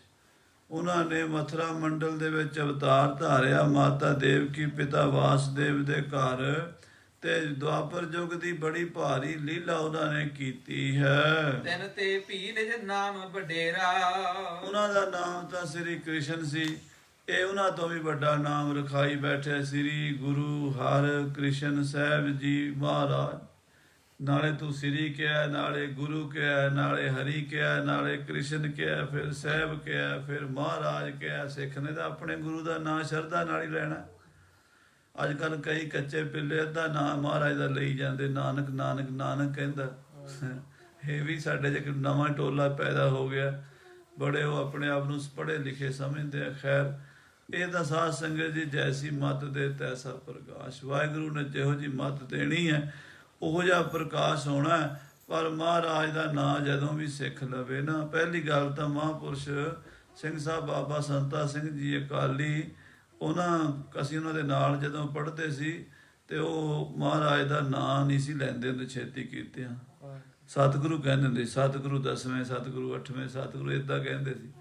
ਕਦੀ ਲੈਣਾ ਵੀ ਪੈਂਦਾ ਸੀ ਨਾਂ, ਪਰ ਉਹ ਕਹਿੰਦੇ ਜਦੋਂ ਵੀ ਲੈਣਾ ਸਤਿਕਾਰ ਨਾਲ ਹੀ ਹੈ। ਸਤਿਗੁਰੂ ਗਰੀਬ ਨਵਾਜ ਸੱਚੇ ਪਾਤਸ਼ਾਹ ਮਹਾਰਾਜ, ਸਤਿਗੁਰੂ 10ਵੇਂ ਪਾਤਸ਼ਾਹ ਜੀ, ਏਦਾਂ ਨਾਂ ਲੈਣਾ ਤੇ ਆਪੇ ਸੰਗਤ ਸਮਝਦੀ ਹੈ ਹੁਣ। ਤੇ ਜਿਹੜੇ ਕੱਚਾ ਅੱਧਾ ਨਾਂ ਲੈਂਦੇ ਉਹ ਕਿੱਡੇ ਵੱਡੇ ਪਾਪੀ, ਕਿੱਡੇ ਵੱਡੇ ਦੋਸ਼ੀ ਬਣ ਗਏ। ਦੇਖੋ ਕਿੱਥੇ ਦੇ ਭਾਵਨਾ, ਕਿਉਂਕਿ ਭਾਈ ਨੰਦ ਲਾਲ ਜੀ ਨੇ ਲਿਖਿਆ, ਤਾਲਿਬਾਨ ਨੇ ਹੱਕ ਹਮੇਸ਼ਾ ਬਾ ਅਦਬ ਬਸਿੰਦ ਹਮੇਸ਼ਾ ਯਾਦ ਰੱਬ। ਜਿਹੜਾ ਆਪਣੇ ਗੁਰੂ ਦਾ ਅਦਬ ਨਹੀਂ ਕਰਦਾ ਉਹਨੂੰ ਰੱਬ ਦੀ ਯਾਦ ਨਹੀਂ ਆਉਂਦੀ। ਜਿਹਨੂੰ ਯਾਦ ਆਉਂਦਾ, ਜਿਹਨੂੰ ਅਦਬ ਕਰਦਾ ਉਹਨੂੰ ਹਰ ਵੇਲੇ ਯਾਦ ਬਣੀ ਰਹਿੰਦੀ ਹੈ। ਜਿਹੜਾ ਅਦਬ ਰੱਖਦਾ ਨਾ ਸਤਿਗੁਰਾਂ ਦਾ, ਉਹਦੇ ਮਨ 'ਚ ਹਰ ਵੇਲੇ ਪਰਮੇਸ਼ਰ ਦਾ ਸਿਮਰਨ ਚੱਲਦਾ ਰਹਿੰਦਾ। ਇਸ ਤਰ੍ਹਾਂ ਮਹਾਰਾਜ ਜੀ ਸੱਚੇ ਪਾਤਸ਼ਾਹ ਦਾ ਨਾਂ ਜਦੋਂ ਸਿੱਖ ਨੇ ਬੜੇ ਅਦਬ ਨਾਲ ਲਿਆ ਤੇ ਪੰਡਤ ਨੂੰ ਬੜੀ ਅੱਗ ਲੱਗੀ। ਸ੍ਰੀ ਹਰਿਕ੍ਰਿਸ਼ਨ ਰਖਾਏ ਬਿਖੇਰਾ। ਇਹ ਤੇ ਆਪਣਾ ਏਡਾ ਵੱਡਾ ਨਾਂ ਸ੍ਰੀ ਹਰਿਕ੍ਰਿਸ਼ਨ ਸਾਹਿਬ ਇਹਨਾਂ ਨੇ ਰਖਾ ਕੇ ਦੁਨੀਆ ਦੇ ਵਿੱਚ ਪ੍ਰਚਾਰਿਆ ਹੋਇਆ। ਤਿਨੋਂ ਕਰੀ ਗੀਤਾ ਸ਼ੁਭ ਗ੍ਰੰਥ। ਜਿਹੜੇ ਮਹਾਰਾਜ ਕ੍ਰਿਸ਼ਨ ਜੀ ਹੋਏ ਨੇ ਉਹਨਾਂ ਨੇ ਤਾਂ ਗੀਤਾ ਰਚੀ ਹੈ। ਅਰਜਨ ਨੂੰ ਮੈਦਾਨੇ ਜੰਗ ਵਿੱਚ ਆਤਮਾ ਦਾ ਗਿਆਨ ਬਖਸ਼ਿਆ ਹੈ। ਜੇ ਪਾਠ ਸੁਣ ਨਰ ਚਲਹਿ ਸੋ ਪੰਥ। ਉਸ ਗੀਤਾ ਨੂੰ ਪੜ੍ਹ ਕੇ ਸੁਣ ਕੇ ਲੋਕ ਚੰਗੇ ਰਾਹ ਤੇ ਚੱਲ ਪੈਂਦੇ ਹਨ। ਭਾਵ ਗੀਤਾ ਪੜ੍ਹਨ ਵਾਲਿਆਂ ਨੂੰ ਕਰਮ ਦਾ, ਭਗਤੀ ਦਾ, ਗਿਆਨ ਦਾ ਸਾਰਾ ਪਤਾ ਲੱਗ ਜਾਂਦਾ ਹੈ। ਤੇ ਸ਼ਲੋਕ ਕੈ ਅਰਥ ਮਹਾਨੇ। ਉਹ ਗੀਤਾ ਦੇ ਬੜੇ ਸ਼ਲੋਕ ਹਨ, ਉਹਨਾਂ ਸ਼ਲੋਕਾਂ ਦੇ ਬੜੇ ਅਰਥ ਹਨ। 18 ਅਧਿਆਏ ਹਨ ਗੀਤਾ ਦੇ। ਹਰ ਇੱਕ ਅਧਿਆਏ ਵਿੱਚ ਕਿਸੇ 'ਚ 50, ਕਿਸੇ 'ਚ 40, ਕਿਸੇ 'ਚ 20, ਕਿਸੇ 'ਚ 25 ਏਦਾਂ ਸ਼ਲੋਕ ਹਨ। ਤਨ ਤੇ ਸੋ ਪੇ ਨਾ ਜਾਹੇ ਬਖਾਨੇ। ਇਹ ਤਾਂ ਛੋਟੀ ਜੀ ਉਮਰ ਦੇ ਆ। ਮਹਾਰਾਜ 5.5 ਸਾਲ ਦੇ ਸੀ। ਸਤਿਗੁਰੂ 5.5 ਸਾਲ ਦੇ ਬੈਠੇ ਗੱਦੀ ਦੇ ਉੱਤੇ, ਪੰਡਤ ਦੂਰੋਂ ਦੇਖ ਰਿਹਾ, ਕਹਿੰਦਾ ਇਹਨਾਂ ਕੋਲੋਂ ਤੇ ਸ਼ਲੋਕ ਪੜ੍ਹੇ ਵੀ ਨਹੀਂ ਜਾਣੇ। ਉਹ ਗੀਤਾ ਰਚੀ ਮਹਾਰਾਜ ਜੀ ਨੇ, ਕ੍ਰਿਸ਼ਨ ਜੀ ਨੇ ਦੁਆਪਰ ਯੁੱਗ ਵਿੱਚ। ਉਹ ਏਡੀ ਵੱਡੀ ਗੀਤਾ, ਏਡਾ ਵੱਡਾ ਗ੍ਰੰਥ ਮਹਾਨ ਉਹਨਾਂ ਨੇ ਰਚਿਆ। ਉਹਨਾਂ ਦਾ ਨਾਂ ਤਾਂ ਇਕੱਲਾ ਕ੍ਰਿਸ਼ਨ ਸੀ। ਇਹਨਾਂ ਦਾ ਨਾਂ ਸ੍ਰੀ ਗੁਰੂ ਹਰਿਕ੍ਰਿਸ਼ਨ ਲੈ ਰਹੇ ਤੋਂ। ਇਹਦਾ ਗੀਤਾ ਦਾ ਪਾਠ ਵੀ ਨਹੀਂ ਕਰਕੇ ਸੁਣਾ ਸਕਦੇ। ਨਾਮ ਧਰਾਵਨ ਹੈ ਸੁਖੈਨ। ਉਸ ਤਰਕਵਾਦੀ ਪੰਡਤ ਬੋਲਿਆ, ਨਾਂ ਧਰਾਣਾ ਸੌਖਾ ਹੀ ਹੈ। ਸ੍ਰੀ ਭਗਵਾਨ ਕ੍ਰਿਸ਼ਨ ਜੀ ਦਾ ਨਾਂ ਆਪਣੇ ਨਾਂ ਨਾਲ ਜੋੜ ਲਿਆ, ਇਹ ਤੇ ਸਾਰੇ ਕਰ ਲੈਂਦੇ ਆ, ਸੌਖਾ ਹੈ। ਹਾਂਜੀ। ਦਿਨ ਕੇ ਗੁਣ ਸ਼ੁਭ ਕਿਸ ਮੈਂ ਹੈ ਨਾ। ਪਰ ਉਹਨਾਂ ਮਹਾਂਪੁਰਸ਼ਾਂ ਦੇ ਗੁਣ ਕਿਸੇ 'ਚ ਨਹੀਂ ਹੈਗੇ। ਕ੍ਰਿਸ਼ਨ ਨਹੀਂ ਬਣ ਚੱਲਿਆ ਕੋਈ। ਇਹ ਛੋਟੀ ਜਿਹੀ ਉਮਰ ਦੇ ਬੱਚੇ ਹਨ ਤੇ ਨਾਂ ਕਿੱਡਾ ਵੱਡਾ ਰਖਾਈ ਫਿਰਦੇ ਹਨ। ਜੇ ਸਾਰਥ ਇਹ ਨਾਮ ਧਰਾਵੋ। ਜੇ ਇਹਨਾਂ ਦਾ ਨਾਮ ਸਾਕਾਰਥਾ ਹੈ, ਭਾਵ ਜੇ ਇਹਨਾਂ ਦੇ ਨਾਮ ਦੇ ਵਿੱਚ ਕੋਈ ਵਜਨ ਹੈ, ਜੇ ਇਹਨਾਂ ਨੂੰ ਨਾਮ ਰਖਾਉਣ ਦਾ ਕੋਈ ਹੱਕ ਹੈ। ਕਰ ਗੀਤਾ ਕੇ ਅਰਥ ਸੁਣਾਵੋ। ਮੈਂ ਤਾਂ ਮੰਨਾਂਗਾ ਕਿ ਗੀਤਾ ਦੇ ਕਿਸੇ ਸ਼ਲੋਕ ਦਾ ਅਰਥ ਹੀ ਕਰ ਦੇਣ। ਮੈਨੂੰ ਗੀਤਾ ਦਾ ਕੋਈ ਪਾਠ ਪੜ੍ਹ ਕੇ ਉਹਦੇ ਅਰਥ ਕਰਕੇ ਸੁਣਾ ਦੇਣ, ਫਿਰ ਮੈਂ ਸਮਝਾਂਗਾ ਵੀ ਇਹਨਾਂ 'ਚ ਕੋਈ ਸ਼ਕਤੀ ਹੈ, ਇਹ ਕ੍ਰਿਸ਼ਨ ਜੀ ਕੋ ਆ ਸਕਦੇ ਨੇ। ਹਾਂਜੀ। ਨਾਹੀਂ ਤਾਂ ਕੂਰ ਕਹਿਣ ਇਨ ਕੇਰੋ। ਨਹੀਂ ਤੇ ਇਹਨਾਂ ਦਾ ਇਹ ਦਾਵਾ ਝੂਠਾ ਹੈ। ਜਿਹੜਾ ਆਪਣਾ ਨਾਂ ਰਖਾਈ ਬੈਠੇ ਆ ਸ੍ਰੀ ਗੁਰੂ ਹਰਿਕ੍ਰਿਸ਼ਨ ਸਾਹਿਬ, ਇਹ ਮੈਂ ਨਹੀਂ ਮੰਨਾਂਗਾ। ਮੈਂ ਤਾਂ ਮੰਨਾਂਗਾ ਜੇ ਇਹ ਗੀਤਾ ਦੇ ਕਿਸੇ ਸ਼ਲੋਕ ਦਾ ਅਰਥ ਕਰ ਸੁਣਾਣ। ਹਮ ਨ ਮਨ ਹੈ ਕਹਿ ਬੋ ਤੇਰੋ। ਇਹ ਸਿੱਖਾ ਤੇਰਾ ਕਿਆ ਥੋੜਾ ਮੰਨ ਲੈਣਾ ਸੀ। ਉਹ ਪੰਡਤ ਸੀਗਾ ਨਾ, ਪੜ੍ਹਿਆ ਲਿਖਿਆ, ਉਹ ਛੇਤੀ ਕੀਤੇ ਕਿਸੇ ਦੀ ਗੱਲ ਮੰਨਦਾ ਨਹੀਂ ਸੀਗਾ, ਮੰਨਦਾ ਹੀ ਨਹੀਂ ਸੀ ਕਿਸੇ ਦੀ। ਉਹ ਆਪਣੀ ਵਿਦਿਆ ਉੱਤੇ ਰੱਖਦਾ ਸੀ, ਜੋ ਮੈਂ ਪੜਿਆ ਉਹ ਠੀਕ ਹੈ, ਬਾਕੀ ਸਾਰੀ ਦੁਨੀਆ ਬੇਵਕੂਫ ਹੈ, ਮੈਂ ਹੀ ਸਿਆਣਾ। ਇਹ ਹੰਕਾਰ ਸੀਗਾ। ਮਹਾਰਾਜ ਨੇ ਬਾਣੀ 'ਚ ਲਿਖਿਆ, ਮੂਰਖ ਕੇ ਕਿਆ ਲੱਖਣ ਹੈ, ਕਿਆ ਮੂਰਖ ਕਾ ਕਰਨਾ। ਮੂਰਖ ਦੇ ਸਿਰ ਤੇ ਸਿੰਘ ਨਹੀਂ ਹੁੰਦੇ, ਮੂਰਖ ਦੇ ਲੱਛਣ ਹੁੰਦੇ ਨੇ। ਉਹ ਕੀ ਲੱਛਣ ਨੇ? ਮੂਰਖ ਉਹ ਜੇ ਮੁਗਦਾ ਹੰਕਾਰੇ ਮਰਨਾ। ਮੂਰਖ ਉਹ ਜਿਹੜਾ ਕਹਿੰਦਾ ਮੈਂ ਕਰਦਾ, ਉਹ ਮੈਂ 'ਚ ਫਸਿਆ ਸੀਗਾ, ਹੰਕਾਰੀ ਸੀ। ਤੇ ਮਹਾਰਾਜ ਸੱਚੇ ਪਾਤਸ਼ਾਹ ਉੱਤੇ ਤਰਕ ਕਰ ਦਿੱਤੀ ਹੈ। ਸੁਨਤ ਸਿੱਖ ਕਹਿ ਰਹੋ ਤੂੰ ਖਰੋ। ਹਾਂ, ਸਿੱਖ ਕਹਿਣ ਲੱਗਾ, ਪੰਡਤ ਜੀ ਖੜੇ ਰਹੋ ਤੁਸੀਂ, ਮੈਂ ਅਬ ਜਾਏ ਪੂਜਬੋ ਕਰੋ। ਮੈਂ ਸਤਿਗੁਰਾਂ ਨੂੰ ਪੁੱਛ ਲੈਂਦਾ ਵੀ ਉਹਨਾਂ ਦਾ ਕੀ ਹੁਕਮ ਹੈ। ਤੁਹਾਡਾ ਸ਼ੰਕਾ ਮੈਂ ਸੁਣ ਲਿਆ, ਤੇ ਜੇ ਸਤਿਗੁਰਾਂ ਦੀ ਮਰਜ਼ੀ ਹੋਈ ਤਾਂ ਤੈਨੂੰ ਜਵਾਬ ਦੇਣਗੇ, ਨਾ ਹੋਈ ਤਾਂ ਮੈਂ ਤੈਨੂੰ ਕੀ ਕਹਿਣਾ, ਮਾਲਕਾਂ ਨੇ ਕਹਿਣਾ ਜੋ ਕਹਿਣਾ। ਹਾਂਜੀ, ਗੁਰ ਸਮਰੱਥ ਹੈ ਸਭ ਹੀ ਬਾਤ। ਬਾਕੀ ਮੇਰੇ ਸਤਿਗੁਰੂ ਸਮਰੱਥ ਨੇ, ਮੇਰੇ ਸਤਿਗੁਰੂ ਹਰ ਤਰ੍ਹਾਂ ਨਾਲ ਸਮਰੱਥ ਨੇ। ਦੇਖੋ ਸਾਧ ਸੰਗਤ ਜੀ, ਇਹਨੂੰ ਕਹਿੰਦੇ ਸਿੱਖ ਦਾ ਨਿਸ਼ਚਾ। ਅੱਜ ਕੱਲ ਅਸੀਂ ਤੇ ਮਿੰਟ 'ਚ ਡੋਲ ਜਾਂਦੇ ਆ ਵੀ ਇਦਾਂ ਵੀ ਹੋ ਨਹੀਂ ਸਕਦਾ, ਇਦਾਂ ਹੋ ਨਹੀਂ ਸਕਦਾ, ਇਦਾਂ ਹੋ ਨਹੀਂ ਸਕਦਾ। ਤੇ ਸਿੱਖ ਤਾਂ ਉਹ ਹੈ ਜਿਹੜਾ ਕਹੇ ਗੁਰੂ ਸਭ ਕੁਝ ਕਰ ਸਕਦਾ, ਸਭ ਕੁਝ ਕਰ ਸਕਦਾ। ਹਾਂਜੀ, ਦੇ ਉਤਰ ਜੋ ਬੂਝੈ ਬਾਤ। ਕਹਿੰਦੇ ਸਤਿਗੁਰੂ ਮਹਾਰਾਜ ਸੱਚੇ ਪਾਤਸ਼ਾਹ ਜੀ ਜੇ ਚਾਹਣਗੇ ਤੁਹਾਡੀ ਗੱਲ ਦਾ ਜਵਾਬ ਦੇ ਦੇਣਗੇ। ਇਮ ਕਹਿ ਸਿੱਖ ਗਇਓ ਗੁਰ ਪਾਸ। ਇਸ ਤਰ੍ਹਾਂ ਸਿੱਖ ਪੰਡਤ ਲਾਲ ਚੰਦ ਨੂੰ ਖੜਾ ਕਰਕੇ ਤੇ ਸਤਿਗੁਰਾਂ ਕੋਲ ਚਲਾ ਗਿਆ। ਸਿਰ ਨਿਵਾਈ ਕੀ ਨਸੇ ਅਰਦਾਸ। ਮਹਾਰਾਜ ਦੇ ਚਰਨਾਂ 'ਚ ਮੱਥਾ ਟੇਕ ਕੇ ਹੱਥ ਜੋੜ ਕੇ ਸਿੱਖ ਨੇ ਅਰਦਾਸ ਕੀਤੀ। ਦਿਜ ਕੀ ਕਹਿਵਤ ਸਕਲ ਸੁਨਾਈ। ਗਰੀਬ ਨਵਾਜ ਸੱਚੇ ਪਾਤਸ਼ਾਹ ਜੀ ਉਹ ਇੱਕ ਪੰਡਤ ਖੜੇ ਹਨ, ਤੇ ਉਹ ਪੰਡਤ ਜੀ ਇਹ ਸ਼ੰਕਾ ਕਰ ਰਹੇ ਨੇ ਕਿ ਸ੍ਰੀ ਭਗਵਾਨ ਕ੍ਰਿਸ਼ਨ ਜੀ ਮਹਾਰਾਜ ਨੇ ਗੀਤਾ ਰਚੀ ਹੈ, ਤੇ ਇਹਨਾਂ ਨੇ ਆਪਣਾ ਨਾਮ ਸ੍ਰੀ ਗੁਰੂ ਹਰਿਕ੍ਰਿਸ਼ਨ ਸਾਹਿਬ ਰਖਾਇਆ ਹੋਇਆ ਹੈ। ਜੇ ਇਹ ਸ੍ਰੀ ਗੁਰੂ ਹਰਿਕ੍ਰਿਸ਼ਨ ਸਾਹਿਬ ਜੀ ਹਨ ਤਾਂ ਇਹ ਉਹ ਗੀਤਾ ਦੇ ਕਿਸੇ ਸ਼ਲੋਕ ਦਾ ਅਰਥ ਹੀ ਕਰ ਦੇਣ। ਇਹ ਗੱਲ ਜਦੋਂ ਸਿੱਖ ਨੇ ਮਹਾਰਾਜ ਨੂੰ ਦੱਸੀ, ਖਰੋ ਹੈ ਕਿ ਮੈਂ ਕਹੋ 부ਝਾਈ। ਮਹਾਰਾਜ ਪੰਡਿਤ ਖੜਾ ਹੋਇਆ, ਜਵਾਬ ਮੰਗਦਾ, ਕੀ ਜਵਾਬ ਦਈਏ ਉਸ ਨੂੰ? ਮੁਸਕਿਆ ਵਦ ਸ੍ਰੀ ਮੁਖ ਤੇ ਕਹਿਓ। ਮਹਾਰਾਜ ਅੰਤਰਜਾਮੀ ਬਾਲਾ ਪ੍ਰੀਤਮ ਜੀ ਹੱਸ ਪਏ, ਮੁਸਕਰਾ ਪਏ, ਤੇ ਆਪਣੇ ਪਾਵਨ ਮੁਖਾਰ ਬਿਨ ਤੋਂ ਇਉਂ ਬਚਨ ਕੀਤਾ। ਵਿਪਲ ਸ਼ਰਦਕ ਸੋ ਹਮ ਲਹਿਓ। ਮਹਾਰਾਜ ਕਹਿੰਦੇ ਪੰਡਿਤ ਨਾਸਤਕ ਬੁੱਧੀ ਵਾਲਾ ਹੈ। ਸਾਧ ਸੰਗਤ ਜੀ, ਨਾਸਤਕ ਦੇ ਕਈ ਤਰ੍ਹਾਂ ਦੇ ਲੱਛਣ ਹੁੰਦੇ ਨੇ, ਕਈ ਤਰ੍ਹਾਂ ਦੇ ਨਾਸਤਕ ਹੁੰਦੇ ਨੇ। ਸ਼ਰਧਾ ਤੋਂ ਖਾਲੀ ਵੀ ਨਾਸਤਕ ਹੀ ਹੁੰਦਾ। ਆਖੋ ਸਤਿਨਾਮ ਸ੍ਰੀ ਵਾਹਿਗੁਰੂ। ਜਿਹਦੇ ਅੰਦਰ ਸ਼ਰਧਾ ਨਹੀਂ ਨਾ, ਉਹ ਕਹੀ ਜਾਂਦਾ ਵੀ ਮੈਂ ਰੱਬ ਨੂੰ ਮੰਨਦਾ ਕੋਈ ਨਹੀਂ ਹੁੰਦਾ। ਉਹਨੂੰ ਲੱਗਦਾ ਵੀ ਹੈ ਮੈਂ ਮੰਨਦਾ, ਉਹਨੂੰ ਇੱਕ ਗਲਤ ਫਹਿਮੀ ਹੁੰਦੀ ਵੀ ਮੈਂ ਪਰਮਾਤਮਾ ਨੂੰ ਮੰਨਦਾ, ਮੈਂ ਜਾਣਦਾ। ਸ਼ਰਧਾ ਹੁੰਦੀ ਨਹੀਂ, ਜਾਣਦਾ ਕੁਝ ਵੀ ਨਹੀਂ ਹੁੰਦਾ। ਇੱਕ ਉਹਨੂੰ ਨਸ਼ਾ ਹੁੰਦਾ ਵੀ ਮੈਂ ਜਾਣਦਾ। ਵਿਦਿਆ ਪੜ੍ਹ ਕੇ ਲਾ ਲਓ, ਸੁਣੀ ਸੁਣਾਈਆਂ ਗੱਲਾਂ ਤੇ। ਮਹਾਰਾਜ ਕਹਿੰਦੇ ਆ ਸ਼ਰਧਕ ਹੈ, ਸ਼ਰਧਾ ਨਹੀਂ ਉਹਦੇ ਮਨ ਵਿੱਚ।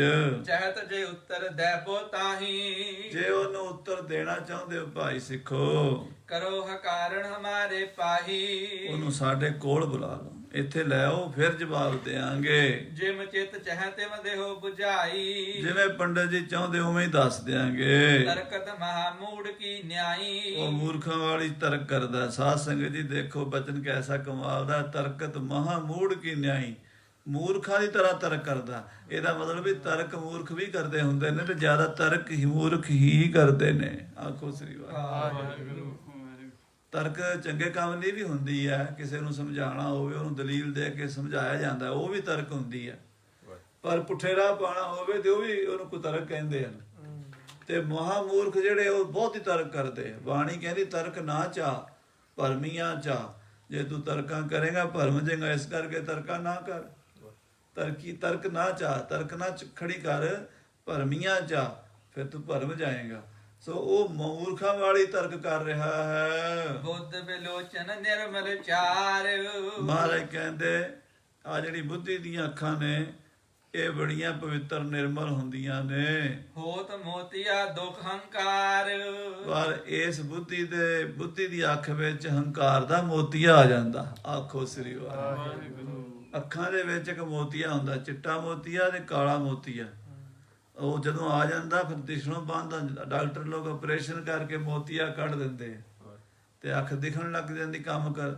ਕਹਿੰਦੇ ਇਸੇ ਤਰ੍ਹਾਂ ਜਿਵੇਂ ਅੱਖਾਂ 'ਚ ਮੋਤੀਆ ਆ ਜਾਂਦਾ, ਬੁੱਧੀ ਦੀਆਂ ਅੱਖਾਂ 'ਚ ਹੰਕਾਰ ਆ ਜਾਂਦਾ। ਹੰਕਾਰ ਵੀ ਬੜਾ ਵੱਡਾ ਮੋਤੀਆ ਹੈ, ਸਤਿਗੁਰੂ ਕਹਿੰਦੇ ਹਨ। ਹਾਂਜੀ, ਆਪਣੇ ਆਪ ਕੋ ਲਖਨ ਵਿਸਾਲ। ਤੇ ਜਦੋਂ ਬੁੱਧੀ ਅੱਗੇ ਮੋਤੀਆ ਆ ਜਾਵੇ ਤੇ ਆਪਣੇ ਆਪ ਨੂੰ ਵੇਖਿਆ ਨਹੀਂ ਜਾਂਦਾ, ਆਪਣੇ ਆਪ ਨੂੰ ਵੇਖਣਾ ਮੁਸ਼ਕਲ ਹੋ ਜਾਂਦਾ ਫਿਰ। ਹਾਂਜੀ, ਇਹੀ ਅੰਧ ਹੋਵਨ ਸਭ ਕਾਲ। ਜਿਹੜਾ ਆਪਣੇ ਆਪ ਨੂੰ ਨਹੀਂ ਵੇਖਣਾ, ਆਪਣੇ ਸਰੂਪ ਨੂੰ ਨਹੀਂ ਜਾਣਦਾ, ਇਹੀ ਅੰਨਾ ਹੋਣਾ। ਹੋਰ ਅੰਨੇ ਦੇ ਕੀ ਲੱਛਣ ਨੇ? ਅੰਧੇ ਨਾ ਅੱਖੀਆਂ ਜਿਨ ਮੁਖ ਲੋਇਣ ਨਾਏ। ਮਹਾਰਾਜ ਕਹਿੰਦੇ ਉਹ ਵਿਚਾਰਾ ਅੰਨਾ ਨਹੀਂ ਜਿਹਨੂੰ ਰੱਬ ਨੇ 2 ਅੱਖਾਂ ਨਹੀਂ ਦਿੱਤੀਆਂ। ਅੰਧੇ ਸਹੀ ਨਾਨਕਾ ਜੇ ਖਸਮੋਂ ਕੁੱਥੇ ਜਾਏ। ਅੰਨੇ ਉਹ ਨੇ ਜਿਹੜੇ ਮਹਾਰਾਜ ਕਾਲ ਪੁਰਖ ਦੇ ਸਰੂਪ ਨੂੰ ਨਹੀਂ ਜਾਣ ਸਕੇ, ਉਹਨੂੰ ਨਹੀਂ ਦੇਖ ਸਕੇ। 2 ਅੱਖਾਂ ਨਾਲੇ ਤਾਂ ਬਹੁਤ ਨੇ, ਪਰ ਫਿਰ ਵੀ ਅੰਨੇ ਹੀ ਨੇ, ਕਿਉਂਕਿ ਆਪਣੀ ਆਤਮਾ ਦੇ ਦਰਸ਼ਨ, ਪਰਮਾਤਮਾ ਦੇ ਦਰਸ਼ਨ ਨਹੀਂ ਕਰ ਸਕੇ। ਹਾਂਜੀ, ਦ੍ਰਿਸ਼ਟ ਨ ਆਵੈ ਸ਼ੁਭ ਗੁਣ ਬ੍ਰਿੰਦ। ਉਹਨਾਂ ਨੂੰ ਆਪਣੇ ਹੰਕਾਰ ਕਰਕੇ ਚੰਗੇ ਗੁਣ ਨਜ਼ਰ ਨਹੀਂ ਆਉਂਦੇ। ਚੰਗੀਆਂ ਚੰਗਿਆਈਆਂ ਕਿਸੇ ਦੀਆਂ ਵੀ ਨਜ਼ਰ ਨਹੀਂ ਆਉਂਦੀਆਂ, ਬੁਰਾਈਆਂ ਨਜ਼ਰ ਆਉਂਦੀਆਂ, ਚੰਗਿਆਈਆਂ ਨਹੀਂ। ਹੰਕਾਰੀ ਬੰਦੇ ਨੂੰ ਦੂਜੇ ਦੇ ਔਗਣ ਫਟਾਫਟ ਦਿਸਣਗੇ, ਗੁਣ ਨਹੀਂ ਦਿਸਦੇ। ਹਾਂਜੀ, ਮਾਗ ਪ੍ਰਭ ਮਿਲਣ ਸੋ ਦੂਰ ਬਿਲੰਦ। ਰੱਬ ਤਾਂ ਬੜੀ ਦੂਰ ਹੈ ਉਹਨਾਂ ਤੋਂ, ਪਰਮਾਤਮਾ ਨੂੰ ਮਿਲਣ ਦਾ ਰਸਤਾ ਹੀ ਦੂਰ ਹੈ। ਜਿਹੜੇ ਰਾਹ ਤੇ ਤੁਰ ਕੇ ਰੱਬ ਕੋਲ ਪਹੁੰਚਣਾ ਸੀ, ਉਹ ਤੇ ਰਸਤੇ ਦੇ ਵੀ ਲਾਗੇ ਨਹੀਂ ਪਹੁੰਚੇ। ਤੁਰਨਾ ਤੇ ਬੜੀ ਦੂਰ ਦੀ ਗੱਲ ਹੈ, ਉਹ ਤੇ ਸੜਕ ਤੇ ਹੀ ਨਹੀਂ ਚੜ੍ਹੇ ਅਜੇ। ਹਾਂਜੀ, ਇਹ ਦੁਖ ਹਤਨ ਬੈਦ ਸਤ ਗੁਰ ਹੈ। ਕਹਿੰਦੇ ਇਸ ਜਿਹੜਾ ਮੋਤੀਆ ਬਿੰਦ ਹੈ ਨਾ, ਬੁੱਧੀ ਦੇ ਵਿੱਚ ਆਇਆ ਹੋਇਆ ਹੰਕਾਰ ਦਾ, ਇਹਦਾ ਆਪਰੇਸ਼ਨ ਗੁਰੂ ਹੀ ਕਰ ਸਕਦਾ ਹੈ। ਔਖ ਦਬਾਕ ਬਸਾਏ ਜੇ ਉਰ ਹੈ। ਪਰ ਸ਼ਰਤ ਇਹ ਹੈ ਵੀ ਗੁਰੂ ਦੀ ਦਵਾਈ ਖਾ ਲਵੇ ਸਿੱਖ। ਦਵਾਈ ਕਿਹੜੀ ਹੈ? ਗੁਰੂ ਦੇ ਬਚਨ। ਜੇ ਗੁਰੂ ਦੇ ਬਚਨ ਸੁਣੇਗਾ, ਗੁਰਬਾਣੀ ਪੜ੍ਹੇਗਾ, ਗੁਰਬਾਣੀ ਤੇ ਭਰੋਸਾ ਕਰੇਗਾ, ਨਿਸ਼ਚਾ ਕਰੇਗਾ, ਟਾਈਮ ਨਾਲ ਦਵਾਈ ਖਾਏਗਾ, ਤੇ ਗੁਰਬਾਣੀ ਜਿਹੜੀ ਹੈ ਉਹਦਾ ਹੰਕਾਰ ਦੂਰ ਕਰ ਦੇਵੇਗੀ। ਜਦੋਂ ਹੰਕਾਰ ਦੂਰ ਹੋ ਗਿਆ ਤੇ ਬ੍ਰਹਮ ਰੂਪ ਹੋ ਗਿਆ। ਹੰਕਾਰ ਹੀ ਤਾਂ ਵਿੱਚ ਹਉਮੈ ਹੀ ਤਾਂ ਪੜਦਾ ਪਿਆ ਨਾ। ਹਾਂ ਭੀਤ ਭਇਓ ਹੈ ਬੀਚੋ, ਸੁਣਤ ਦੇਸ ਨਿਕਟਾਇਓ, ਭਾਂਬੀਰੀ ਕੇ ਪਾਦ ਪਾਰ ਦੋ, ਬਿਨ ਪੇਖੇ ਦੁਰਾਇਓ। ਸਾਰੀ ਕਰੋੜਾਂ ਜਨਮਾਂ ਤੋਂ ਜੰਮ ਰਹੇ ਆ, ਮਰ ਰਹੇ ਆ, ਆ ਰਹੇ ਆ, ਜਾ ਰਹੇ ਆ, ਸਿਰਫ ਇਸੇ ਹਉਮੈ ਕਰਕੇ। ਸਾਖਤ ਹਰ ਰਸ ਸਾਧ ਨਾ ਜਾਣਿਆ, ਤਿਨ ਅੰਤਰ ਹਉਮੈ ਕੰਡਾ ਹੈ। ਜੋ ਜੋ ਚਲੈ ਚੁਬੈ ਦੁਖ ਪਾਵੈ, ਜਮ ਕਾਲ ਸਹਿ ਸਿਰ ਡੰਡਾ ਹੈ। ਮਹਾਰਾਜ ਕਹਿੰਦੇ ਇਹਦਾ ਇਲਾਜ ਗੁਰੂ ਕੋਲ ਹੁੰਦਾ ਹੈ। ਗੁਰੂ ਇਹ ਜਿਹੜਾ ਮੋਤੀਆ ਬਿੰਦ ਹੈ ਨਾ ਹੰਕਾਰ ਦਾ, ਆਪਣੀ ਬਾਣੀ ਨਾਲ, ਆਪਣੇ ਬਚਨਾਂ ਨਾਲ ਦੂਰ ਕਰ ਦਿੰਦੇ ਹਨ। ਵਿਪਰ ਜਾਤ ਉਰ ਵਿਦਿਆ ਮਦ ਹੈ। ਸਤਿਗੁਰੂ ਕਹਿੰਦੇ ਪੰਡਤ ਹੈ ਇੱਕ ਤਾਂ ਬਾਹਮਣ ਨਹੀਂ ਹੁੰਦਾ ਵੀ ਮੈਂ ਬਾਹਮਣਾਂ ਦੇ ਘਰ ਜੰਮਿਆ, ਫਿਰ ਵਿਦਿਆ ਪੜ੍ਹ ਗਿਆ ਉੱਤੋਂ। ਇੱਕ ਤਾਂ ਕਰੇਲਾ, ਦੂਜਾ ਨਿੰਮ ਦੇ ਚੜ ਗਿਆ ਹੈ। ਇੱਕ ਤਾਂ ਵਿਦਿਆ ਪੜ੍ਹ ਲਈ, ਇੱਕ ਬਾਹਮਣਾਂ ਦਾ ਮੁੰਡਾ। ਕਹਿੰਦੇ ਇਹਨੂੰ ਹੰਕਾਰ ਤਾਂ ਹੋਣਾ ਹੀ ਸੀ। ਹਾਂਜੀ, ਜਾਂ ਤੇ ਅਦਕ ਅੰਧ ਹੋਏ, ਅੰਧ ਦੋਏ ਗਦ ਹੈ। ਕਹਿੰਦੇ ਇੱਕ ਹੰਕਾਰ ਨਹੀਂ, 2 ਨੇ। ਇੱਕ ਤੇ ਬਾਹਮਣ ਪੁਣੇ ਦਾ, ਦੂਜਾ ਵਿਦਿਆ ਦਾ। ਇਸ ਕਰਕੇ ਦੋਵੇਂ ਹੀ ਅੱਖਾਂ ਤੋਂ ਅੰਨਾ ਹੈ। ਸੋ ਇਸ ਕੋ ਦੁਖ ਹਤੈ ਬੁਲਾਵੋ। ਮਾਰੇ ਕਹਿੰਦੇ ਬੁਲਾਓ ਸਿੱਖ ਨੂੰ, ਵਿਚਾਰਾ ਮੋਤੀਏ ਕਰਕੇ ਤੰਗ ਹੈ, ਇਹਦਾ ਹੰਕਾਰ ਦਾ ਮੋਤੀਆ ਦੂਰ ਕਰ ਦਈਏ। ਸਿੱਖ ਉਪਕਾਰ ਕਰਤ ਬਿਦਤਾਵੋ। ਕਿਉਂਕਿ ਗੁਰੂ ਦੇ ਸਿੱਖ ਪਰਉਪਕਾਰੀ ਹੁੰਦੇ ਨੇ। ਸਿੱਖ ਦੇ ਸਾਹਮਣੇ ਕੋਈ ਵਿਚਾਰਾ ਦੁਖੀ ਬਿਮਾਰ ਹੋਵੇ, ਉਹਦਾ ਇਲਾਜ ਕਰਦਾ ਸਿੱਖ, ਉਹਨੂੰ ਬਿਮਾਰ ਨੂੰ ਦਵਾਈ ਦਵਾਉਂਦਾ ਸਿੱਖ।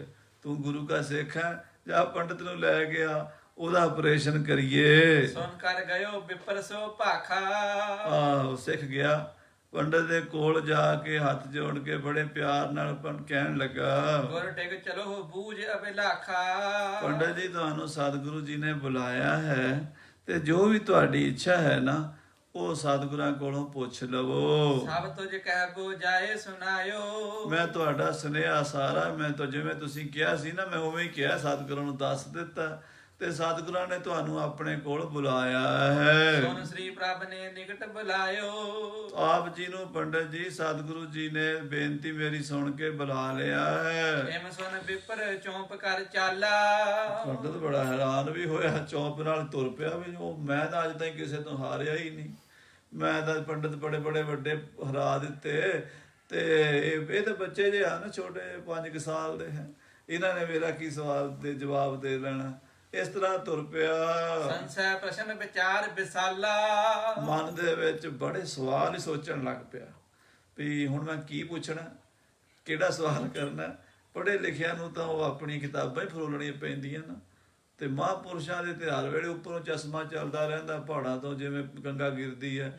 ਤੇ ਜਿਹੜੇ ਮੇਰੇ ਵਰਗੇ ਹੁੰਦੇ ਉਹ ਲੱਭਦੇ ਫਿਰਦੇ ਆ, ਕਦੀ ਮੋਬਾਈਲ 'ਚੋਂ ਲੱਭਣਗੇ, ਕਦੀ ਕਿਤਾਬਾਂ 'ਚੋਂ ਲੱਭਣਗੇ, ਵੀ ਦੇਖੀਏ ਜਵਾਬ ਕੀ ਦੇਣਾ, ਸਵਾਲ ਕੀ ਕਰਨਾ। ਸਾਧ ਸੰਗਤ ਜੀ, ਆਪਣਾ ਸਵਾਲ ਹੋਵੇ ਨਾ, ਉਹ ਪੁੱਛੇ ਤੇ ਬੰਦਾ ਸੋਹਣਾ ਲੱਗਦਾ। ਕਿਸੇ ਦੇ ਕੋਲੋਂ ਸਵਾਲ ਸਿੱਖਿਆ ਤੇ ਕਿਸੇ ਦੇ ਅੱਗੇ ਸੁੱਟ ਦਿੱਤਾ, ਪਤਾ ਆਪ ਵੀ ਕੋਈ ਨਹੀਂ, ਅਗਲੇ ਨੂੰ ਕੀ ਪਤਾ ਲੱਗਣਾ। ਤੇ ਇਸ ਤਰ੍ਹਾਂ ਇਹ ਹਾਲਾਤ ਅੱਜ ਕੱਲ੍ਹ ਬਣੀ ਪਈ ਹੈ। ਅੱਜ ਕੱਲ੍ਹ ਫੇਸਬੁੱਕ ਹੀ ਹੈ, ਗਿਆਨੀ ਸਵਾਲ ਵੀ ਫੇਸਬੁੱਕ ਹੀ ਹੈ, ਜਵਾਬ ਵੀ ਫੇਸਬੁੱਕ ਹੀ ਹੈ, ਕੁਛ ਵੀ ਨਹੀਂ ਪੱਲੇ। ਸੋ ਰਹੋ ਵਿਚਾਰ। ਉਹ ਪੰਡਤ ਸੋਚਣ ਲੱਗ ਪਿਆ, ਮੈਂ ਪੁੱਛਣਾ ਕੀ ਹੈ। ਹਾਂਜੀ, ਗਰਭਤ ਬੈਠਿਓ ਜਾਏ ਨਜੀਕਾ। ਗਿਆ ਮਹਾਰਾਜ ਦੇ ਕੋਲ ਪੰਡਤ, ਹੰਕਾਰ ਦੇ ਨਾਲ ਮੱਥਾ ਨਹੀਂ ਟੇਕਿਆ, ਸਿਰ ਨਹੀਂ ਝੁਕਾਇਆ, ਹੱਥ ਨਹੀਂ ਜੋੜੇ, ਉਦਾਂ ਹੀ ਆਕੜ ਦੇ ਨਾਲ ਬਹਿ ਗਿਆ ਵੀ ਮੈਂ ਤਾਂ ਬੱਚੇ ਕੋਲ ਆਇਆ।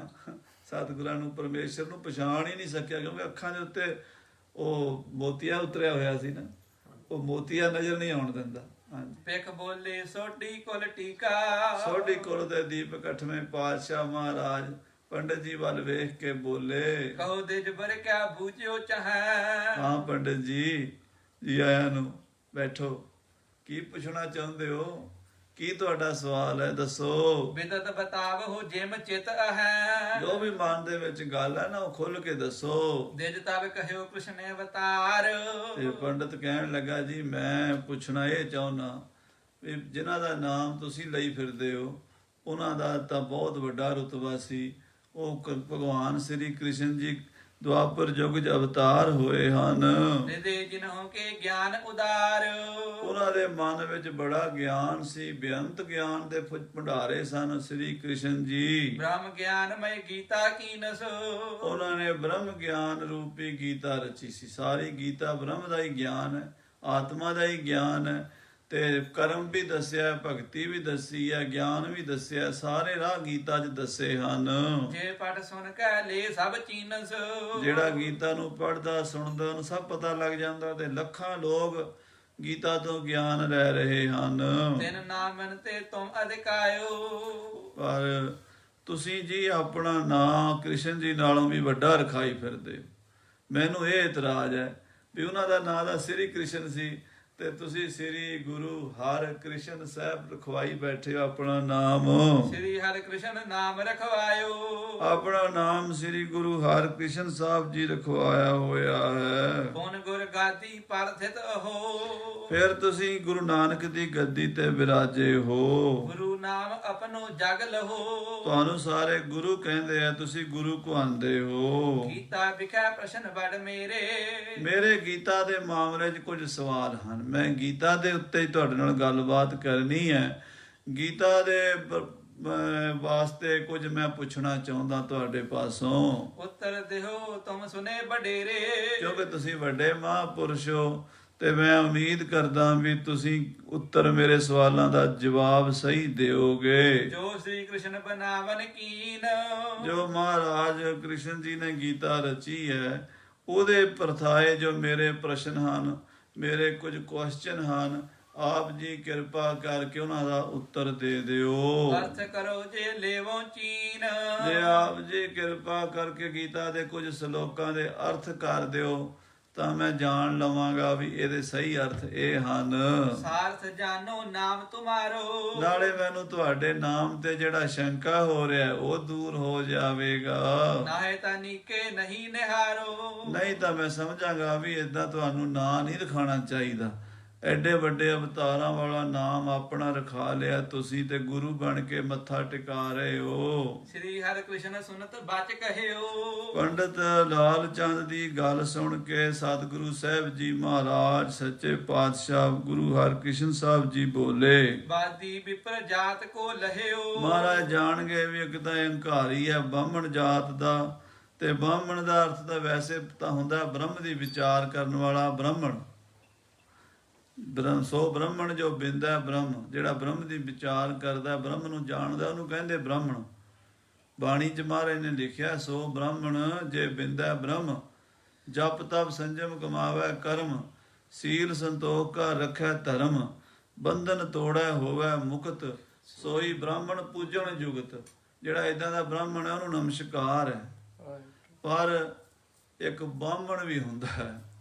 ਬਾ ਮਨ, ਬਾ ਮੈਨੇ ਟੇਢਾ ਮਨ, ਜਿਹਦਾ ਮਨ ਵਿੰਗਾ ਟੇਢਾ ਤੁਰਦਾ, ਮਹਾਰਾਜ ਕਹਿੰਦੇ ਇਹ ਬਾਹਮਣ ਹੈ, ਬਾਹਮਣ ਨਹੀਂ, ਬਾਹਮਣ ਪੁੱਠੇ ਮਨ ਵਾਲਾ, ਪੁੱਠਾ ਵਿੰਗਾ ਤੁਰਨ ਵਾਲਾ ਹੈ। ਜੇਕਰ ਹਮ ਤੁਝੇ ਅਰਥ ਸੁਣਾਵਹਿ ਮਨ ਵਿੱਚ ਵਿਚਾਰ ਕਰਕੇ ਥੋੜੇ ਜਿਹੇ ਮੁਸਕਰਾ ਕੇ ਪੰਡਤ ਵੱਲ ਵੇਖਿਆ।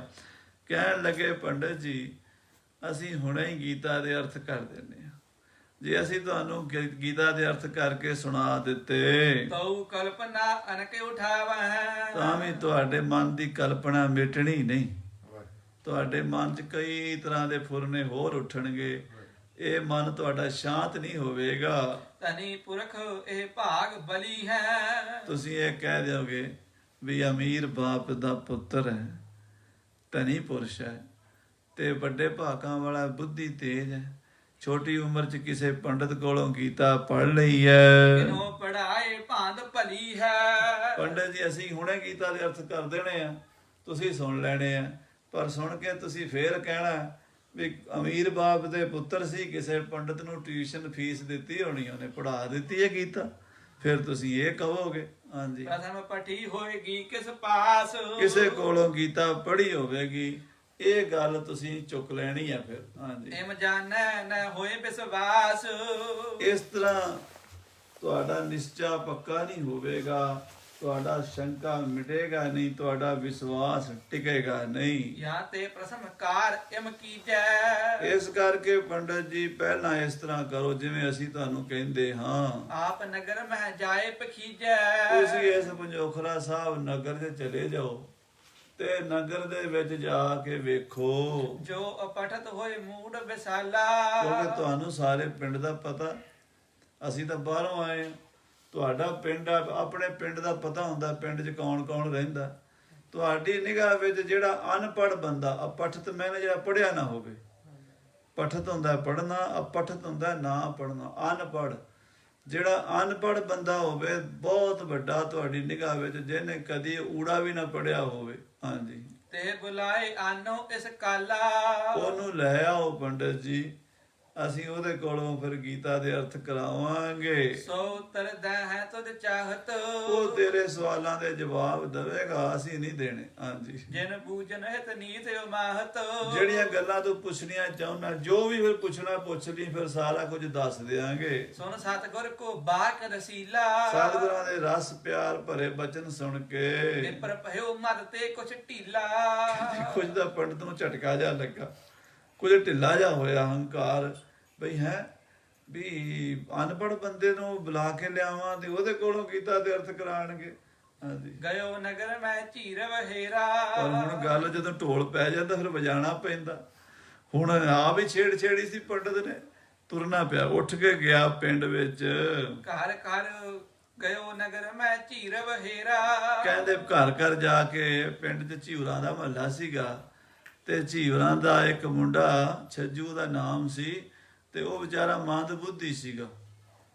ਇੱਕ ਤਾਂ ਝੀਵਰਾਂ ਦੇ ਬੱਚੇ ਪੜ੍ਹਦੇ ਵੀ ਘੱਟ ਸੀ ਉਦੋਂ, ਹੁਣ ਹੀ ਥੋੜਾ ਚਿਰ ਹੋਇਆ ਵੀ ਸਕੂਲਾਂ 'ਚ ਸਾਰੀਆਂ ਜਾਤਾਂ ਦੇ ਬੱਚੇ ਜਾਣ ਲੱਗ ਪਏ। ਪਹਿਲਾਂ ਤਾਂ ਗਰੀਬ ਜਾਤਾਂ ਨੂੰ ਕੌਣ ਪੜ੍ਹਾਉਂਦਾ ਸੀ ਤੇ ਕੌਣ ਪੜ੍ਹਦਾ ਸੀ, ਤੇ ਵਿਚਾਰੇ ਅਨਪੜ੍ਹ ਹੀ ਲੰਘ ਜਾਂਦੀ ਸੀ ਜ਼ਿੰਦਗੀ। ਪਰ ਉਹ ਜਿਹੜਾ ਸੀ ਉਹ ਉਦਾਂ ਪੜ੍ਹ ਵੀ ਨਹੀਂ ਸੀ ਸਕਦਾ, ਤੇ ਉਹਦੀ ਉਦਾਂ ਵੀ ਮੰਦ ਬੁੱਧੀ ਸੀ, ਦਿਮਾਗ ਨਹੀਂ ਸੀ ਵਿਚਾਰੇ ਦਾ। ਤੇ ਫਿਰ ਉਹ ਕੰਨਾਂ ਤੋਂ ਵੀ ਕਹਿੰਦੇ ਵੀ ਭੋਲਾ ਸੀਗਾ, ਤੇ ਜ਼ਬਾਨ ਤੋਂ ਗੂੰਗਾ ਸੀ, ਬੋਲ ਨਹੀਂ ਸੀ ਸਕਦਾ, ਸੁਣ ਵੀ ਨਹੀਂ ਸੀ ਸਕਦਾ, ਤੇ ਗਲੀਆਂ 'ਚ ਰੁਲਦਾ ਰਹਿੰਦਾ ਸੀ। ਕਿਤੇ ਉਹਨੂੰ ਕੋਈ ਰੋਟੀ ਦੇ ਦਿੰਦਾ ਸੀ ਤੇ ਉਹ ਖਾ ਲੈਂਦਾ ਸੀ, ਤੇ ਵਿਚਾਰਾ ਏਦਾਂ ਨਾ ਨਹਾਣਾ ਨਾ ਧੋਣਾ। ਤੇ ਉਹ ਛੱਜੂ ਝੀਵਰ ਪਿੰਡ 'ਚ ਫਿਰਦਾ ਸੀ। ਘਰ ਘਰ ਨਿਤ ਜਲ ਢੋਏ ਕਨੇਰਾ। ਉਹਨਾਂ ਦੀ ਜਿਹੜੀ ਬਰਾਦਰੀ ਆ, ਲੋਕਾਂ ਦੇ ਘਰ ਪਾਣੀ ਢੋਂਦੀ ਹੈ। ਝੀਵਰ ਜਿਹੜੇ ਨਾ, ਉਹ ਪਿੰਡਾਂ ਦੇ ਵਿੱਚ ਝੀਵਰ ਹੁੰਦੇ, ਉਹ ਭਾਂਡੇ ਮਾਂਜਦੇ ਨੇ, ਸਫਾਈ ਵਗੈਰਾ ਜਾਂ ਪਾਣੀ ਢੋਣ ਦਾ ਕੰਮ, ਖੂਹ ਤੋਂ ਪਾਣੀ ਲਿਆ ਕੇ ਜਿਹੜਾ ਲੋਕਾਂ ਦੇ ਘਰ ਦੇਣਾ, ਇਹ ਝੀਵਰਾਂ ਦਾ ਕੰਮ ਹੁੰਦਾ। ਸੋ ਝੀਵਰ ਜਾਤੀ ਦਾ ਸੀ। ਮਹਾਮੂੜ ਬੋਲੇ ਬਨਹਿ ਜਾਣੈ। ਮਹਾਮੂਰਖ ਸੀਗਾ, ਬੋਲ ਜਾ ਸਕਦਾ ਨਹੀਂ ਸੀ, ਗੂੰਗਾ ਸੀ। ਪੇਟ ਭਰਨ ਲੋ ਕਾਰਜ ਠਾਨਾ ਹੈ। ਉਹਨਾਂ ਕੰਮ ਕਰ ਲੈਂਦਾ ਸੀ ਜਿੰਨਾ ਢਿੱਡ ਭਰਨ ਰੋਟੀ ਮਿਲ ਜਾਵੇ। ਖੂਹ ਤੋਂ ਪਾਣੀ ਲਿਆ ਕੇ ਕਿਸੇ ਦੇ ਘਰ ਦੇ ਦਿਓ, ਤੇ ਉਹ ਵਹਿੰਗੀ ਪਾਈ ਹੁੰਦੀ ਹੈ, ਏਦਾਂ ਮੋਢੇ ਉੱਤੇ ਰੱਖੀ ਹੁੰਦੀ ਹੈ, ਇੱਕ ਘੜਾ ਉਸ ਪਾਸੇ, ਇੱਕ ਉਧਰ, ਬਰਾਬਰ ਦਾ ਬੈਲੈਂਸ ਬਣ ਜਾਂਦਾ। 2 ਵੱਡੇ ਵੱਡੇ ਘੜੇ ਚੁੱਕਣੇ, ਇੱਕ ਪਿੰਡ ਇੱਕ ਘਰ 'ਚ ਪਾਣੀ ਭਰ ਕੇ ਫਿਰ ਦੂਜੇ ਦਾ ਭਰਨ ਤੁਰ ਜਾਣਾ। ਏਦਾਂ ਉਹ ਗਰੀਬ ਲੋਕ ਜਿਹੜੇ ਵਿਚਾਰੇ ਪਾਣੀ ਭਰਦੇ ਹੁੰਦੇ ਸੀ ਪਿੰਡਾਂ ਵਿੱਚ। ਅਸੀਂ ਆਪ ਦੇਖਿਆ 30 ਕੁ ਸਾਲ ਤੋਂ ਪਿੰਡਾਂ ਦੇ ਵਿੱਚ ਨਲਕੇ ਲਾਗੇ ਪਹਿਲਾਂ ਖੂਹ ਹੀ ਹੁੰਦੇ ਸੀਗੇ। 1990 ਤੱਕ 95 ਤੱਕ ਵੀ ਖੂਹ ਰਹੇ ਆ ਪੰਜਾਬ 'ਚ, ਹੁਣ ਨਹੀਂ। ਤੇ ਉਹਨਾਂ ਖੂਹਾਂ ਤੋਂ ਪਿੰਡਾਂ 'ਚੋਂ ਪਾਣੀ ਭਰ ਕੇ ਘਰ ਵਰਤਣ ਵਾਸਤੇ ਝੀਵਰ ਲਿਆਉਂਦੇ ਹੁੰਦੇ ਸੀ। ਉਹਨਾਂ ਨੂੰ ਲੋਕ ਰੋਟੀ ਰੱਟੀ ਦਿੰਦੇ ਸੀ, ਆਟਾ ਦਾਣਾ, ਇਦਾਂ ਉਹਨਾਂ ਦਾ ਵੀ ਗੁਜ਼ਾਰਾ ਚੱਲਦਾ ਸੀ। ਇਸ ਤਰ੍ਹਾਂ ਇੱਕ ਸਿਸਟਮ ਬਣਿਆ ਹੋਇਆ ਸੀ। ਸੋ ਉਹ ਲੋਕਾਂ ਦੇ ਘਰਾਂ 'ਚ ਮਾੜਾ ਮੋਟਾ ਕੰਮ ਕਰਕੇ ਆਪਣਾ ਢਿੱਡ ਭਰ ਲੈਂਦਾ ਸੀ। ਕਾਰੋ ਬਰਨ ਵਸਤਰ ਤਨ ਭਾਰੇ, ਕਹਿੰਦੇ ਰੰਗ ਉਹਦਾ ਕਾਲਾ ਸੀਗਾ ਤੇ ਕੱਪੜੇ ਉਹਦੇ ਪਾਟੇ ਪੁਰਾਣੇ ਹੁੰਦੇ ਸੀਗੇ ਵਿਚਾਰੇ ਦੇ। ਮਾੜੀ ਮੋਟੀ ਕੋਈ ਬਨੈਣ ਕਸ਼ਹਿਰਾ ਪਾ ਲਿਆ ਤੇ ਕਿੱਥੇ ਕੱਪੜਾ ਕਿੱਥੇ ਮਿਲਦਾ ਸੀਗਾ। ਬਾਹਲੀ ਗਰੀਬੀ 'ਚ ਰੁਲਿਆ ਖੁਲਿਆ ਜਾ ਉਹ ਮੁੰਡਾ ਸੀਗਾ। ਜਿਨ ਪੜਤੇ ਨਰ ਨਹੀਂ ਨਿਹਾਰੇ। ਕਵੀ ਦੀ ਕਹਿੰਦੇ ਪੜ੍ਹਨਾ ਤਾਂ ਬੜੀ ਦੂਰ, ਉਹਨੇ ਪੜ੍ਹਦੇ ਬੰਦੇ ਵੀ ਨਹੀਂ ਸੀ ਦੇਖੇ ਕਦੀ। ਕੋਈ ਪੜ੍ਹਦਾ ਹੋਇਆ ਉਹਦੇ ਸਾਹਮਣੇ ਕਿਤਾਬ ਲੈ ਕੇ ਉਹਨੇ ਉਹ ਵੀ ਨਹੀਂ ਸੀ ਦੇਖਿਆ ਜ਼ਿੰਦਗੀ 'ਚ ਵੀ ਪੜ੍ਹਾਈ ਹੁੰਦੀ ਕੀ ਹੈ, ਉਹਨੂੰ ਨਹੀਂ ਸੀ ਪਤਾ। ਆਪ ਪੜਨ ਤੋਂ ਜਨ ਹੈ ਕਹਾਂ, ਆਪ ਦੇ ਉਹਨੇ ਪੜ੍ਹਨਾ ਕੀ ਜਾਣਨਾ ਸੀ। ਉਹਨੇ ਕਦੀ ਕਿਸੇ ਸਕੂਲ ਦੇ ਕੋਲੋਂ ਵੀ, ਜਿਵੇਂ ਕਹਿੰਦੇ ਨਾ ਪੰਜਾਬੀ 'ਚ ਕਹਿੰਦੇ ਵੀ ਸਕੂਲ ਦੇ ਕੋਲੋਂ ਕੱਟਾ ਲੈ ਕੇ ਵੀ ਨਹੀਂ ਲੰਘੇ ਕਦੀ। ਉਹ ਗੱਲ ਸਿੱਖੀ ਵੀ ਉਹਦੇ ਸਕੂਲ ਗਿਆ ਵੀ ਨਹੀਂ ਸੀ, ਉਹਨੇ ਵੇਖਿਆ ਹੀ ਨਹੀਂ ਸੀ ਕਦਾ ਪੜ੍ਹਾਈ ਕੀ ਹੁੰਦੀ ਹੈ। ਉਹ ਕਰੂਪ ਆਤ ਮੂਰਖ ਮਹਾ, ਤੇ ਉਹਦਾ ਨੈਣ ਨਕਸ਼ੇ ਵੀ ਬੜੇ ਮਾੜੇ, ਕਰੂਪ ਜਿਹਾ ਸੀ ਵਿਚਾਰਾ, ਬੁੱਧੀ ਬੰਦ ਸੀਗੀ, ਮਹਾਮੂਰਖ ਸੀ। ਤੇ ਕਹਿ ਬਾਹ ਗਇਓ ਸਮਝਾਈ, ਪੰਡਤ ਲਾਲ ਚੰਦ ਨੇ ਦੀ ਬਾਹ ਫੜ ਲਈ ਤੇ ਉਹਨੂੰ ਕਹਿੰਦਾ ਤੈਨੂੰ ਮੇਰੇ ਨਾਲ ਕੰਮ ਹੈ, ਤੇ ਉਹਨੂੰ ਸਮਝਾ ਕੇ ਇਸ਼ਾਰਾ ਕਰਕੇ ਲੈ ਆਇਆ। ਇੱਕ ਕਾਰਜ ਮੇਰੋ ਕਰ ਆਈ, ਮੇਰਾ ਇੱਕ ਕੰਮ ਕਰਕੇ ਆ ਜੀ, ਥੋੜਾ ਚਿਰ 10 ਮਿੰਟ ਚੱਲ ਮੇਰੇ ਨਾਲ ਜਰਾ। ਘਟਕਾ ਚਾਰਕ ਮਹਿ ਪੁਨ ਆਵੋ, ਬਸ 4 ਘੜੀਆਂ, ਘੰਟਾ 1.5 ਘੰਟਾ ਬਸ ਤੈਨੂੰ ਮੈਂ ਛੱਡ ਦਿਆਂਗਾ ਤੇ ਤੂੰ ਆ ਕੇ ਆਪਣਾ ਕੰਮ ਕਰ ਲਈ। ਆਪਣੋ ਕਾਜ ਕਰਨ ਲੱਗ ਜਾਵੋ, ਫਿਰ ਤੂੰ ਜੋ ਮਰਜ਼ੀ ਕਰੀ। ਉਹਨੂੰ ਬਾਹ ਫੜ ਕੇ ਨਾ ਤੇ ਉਹ ਮਹਾਰਾਜ ਕੋਲ ਲੈ ਗਿਆ। ਐਮ ਕਹਿ ਸੰਗ ਲਿਏ ਚਲ ਆਇਓ, ਇਸ ਤਰ੍ਹਾਂ ਕਹਿ ਕੇ ਨਾਲ ਲੈ ਆਇਆ। ਜੈ ਸ੍ਰੀ ਸਤਿਗੁਰ ਬੈਠ ਸੁਹਾਇਓ, ਜਿੱਤੇ ਮਹਾਰਾਜ ਸਤਿਗੁਰੂ ਜੀ ਸਾਹਿਬ ਸ੍ਰੀ ਗੁਰੂ ਹਰਕ੍ਰਿਸ਼ਨ ਸਾਹਿਬ ਜੀ ਤਖਤ ਤੇ ਬਿਰਾਜੇ ਹੋਏ ਸਨ, ਉੱਥੇ ਲੈ ਆਇਆ ਤੇ ਬਿਠਾਏ ਬੈਸਿਓ ਕਰ ਚਾਊ। ਕਹਿੰਦੇ ਉਹ ਪੰਡਤ ਲੈ ਕੇ ਨਾ ਉਹਨੂੰ ਵੀ ਗੁਰੂ ਸਾਹਿਬ ਦੇ ਸਾਹਮਣੇ ਪਾਤਾ ਤੇ ਆਪ ਦੇ ਬੜਾ ਚੌੜਾ ਹੋ ਕੇ ਬਹਿ ਗਿਆ ਵੀ ਹੁਣ ਫਸ ਗਏ ਗੁਰੂ ਸਾਹਿਬ। ਇਹ ਜਿਹੜਾ ਬੰਦਾ ਇਹਨੂੰ ਵਿਚਾਰੇ ਨੂੰ ਮੂੰਹ ਤੋਂ ਬੋਲਣਾ ਹੀ ਨਹੀਂ ਆਉਂਦਾ, ਇਹਦੇ ਗੂੰਗਾ, ਇਹ ਕੀ ਗੀਤਾ ਦੇ ਅਰਥ ਕਰੇਗਾ।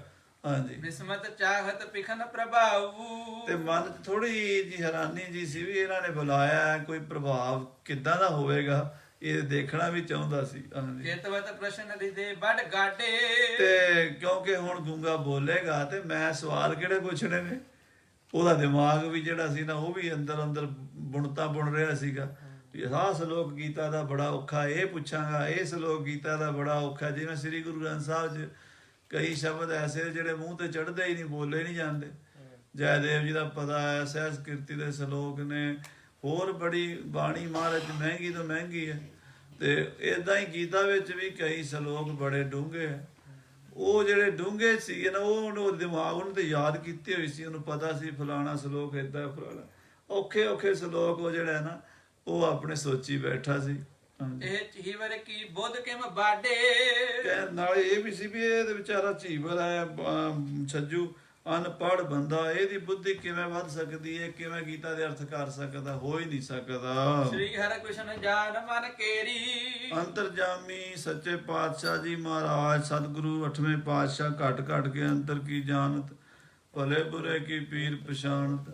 ਉਹ ਜਿਹੜਾ ਉਹਦਾ ਮਨ ਸੀ ਨਾ ਉਹ ਪੜ੍ਹ ਲਿਆ, ਸਤਿਗੁਰੂ ਜਾਣ ਗਏ। ਕਿਰਪਾ ਦ੍ਰਿਸ਼ਟ ਧੀਵਰ ਦਿਸ਼ ਹੇਰੀ, ਤੇ ਝੀਵਰ ਵੱਲ ਮਹਾਰਾਜ ਨੇ ਮਿਹਰ ਦੀ ਦ੍ਰਿਸ਼ਟੀ ਫੇਰੀ ਹੈ, ਕਿਰਪਾ ਕੀਤੀ ਹੈ ਛੱਜੂ ਝੀਵਰ ਵੱਲ। ਕਿਰਪਾ ਕਟਾਖ ਅਵਲੋਕਨ ਕੀਨੋ, ਦਾਸ ਕਾ ਦੁਖ ਬਿਦਾਰਿਓ।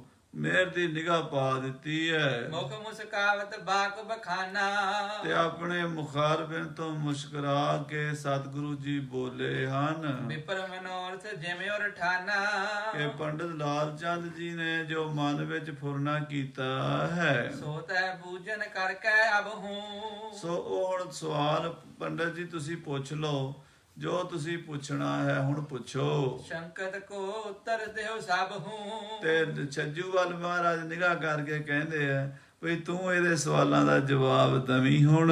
ਸਮਾਧਾਨ ਕਰ ਨੀਕਿਆਂ ਕੋ, ਇਹਦੇ ਸਾਰੇ ਸਵਾਲਾਂ ਦਾ ਨਿਰਣਾ ਕਰਕੇ ਜਵਾਬ ਦੇ ਭਾਈ। ਸੂਦੋ ਹੋਏ ਸੁਨਤ ਮਨ ਬਾਂਕੋ, ਤਾਂ ਇਹਦਾ ਟੇਢਾ ਮਨ ਸਿੱਧਾ ਹੋ ਜਾਵੇ। ਆਖੋ ਸਤਨਾਮ ਸ੍ਰੀ ਵਾਹਿਗੁਰੂ। ਇਹਦੇ ਮਨ ਦੇ ਵਿੰਗ ਵਲੇਵੇਂ ਜਿਹੜੇ ਹਨ ਨਾ ਉਹ ਸਿੱਧੇ ਹੋ ਜਾਣ, ਨਿਕਲ ਜਾਣ।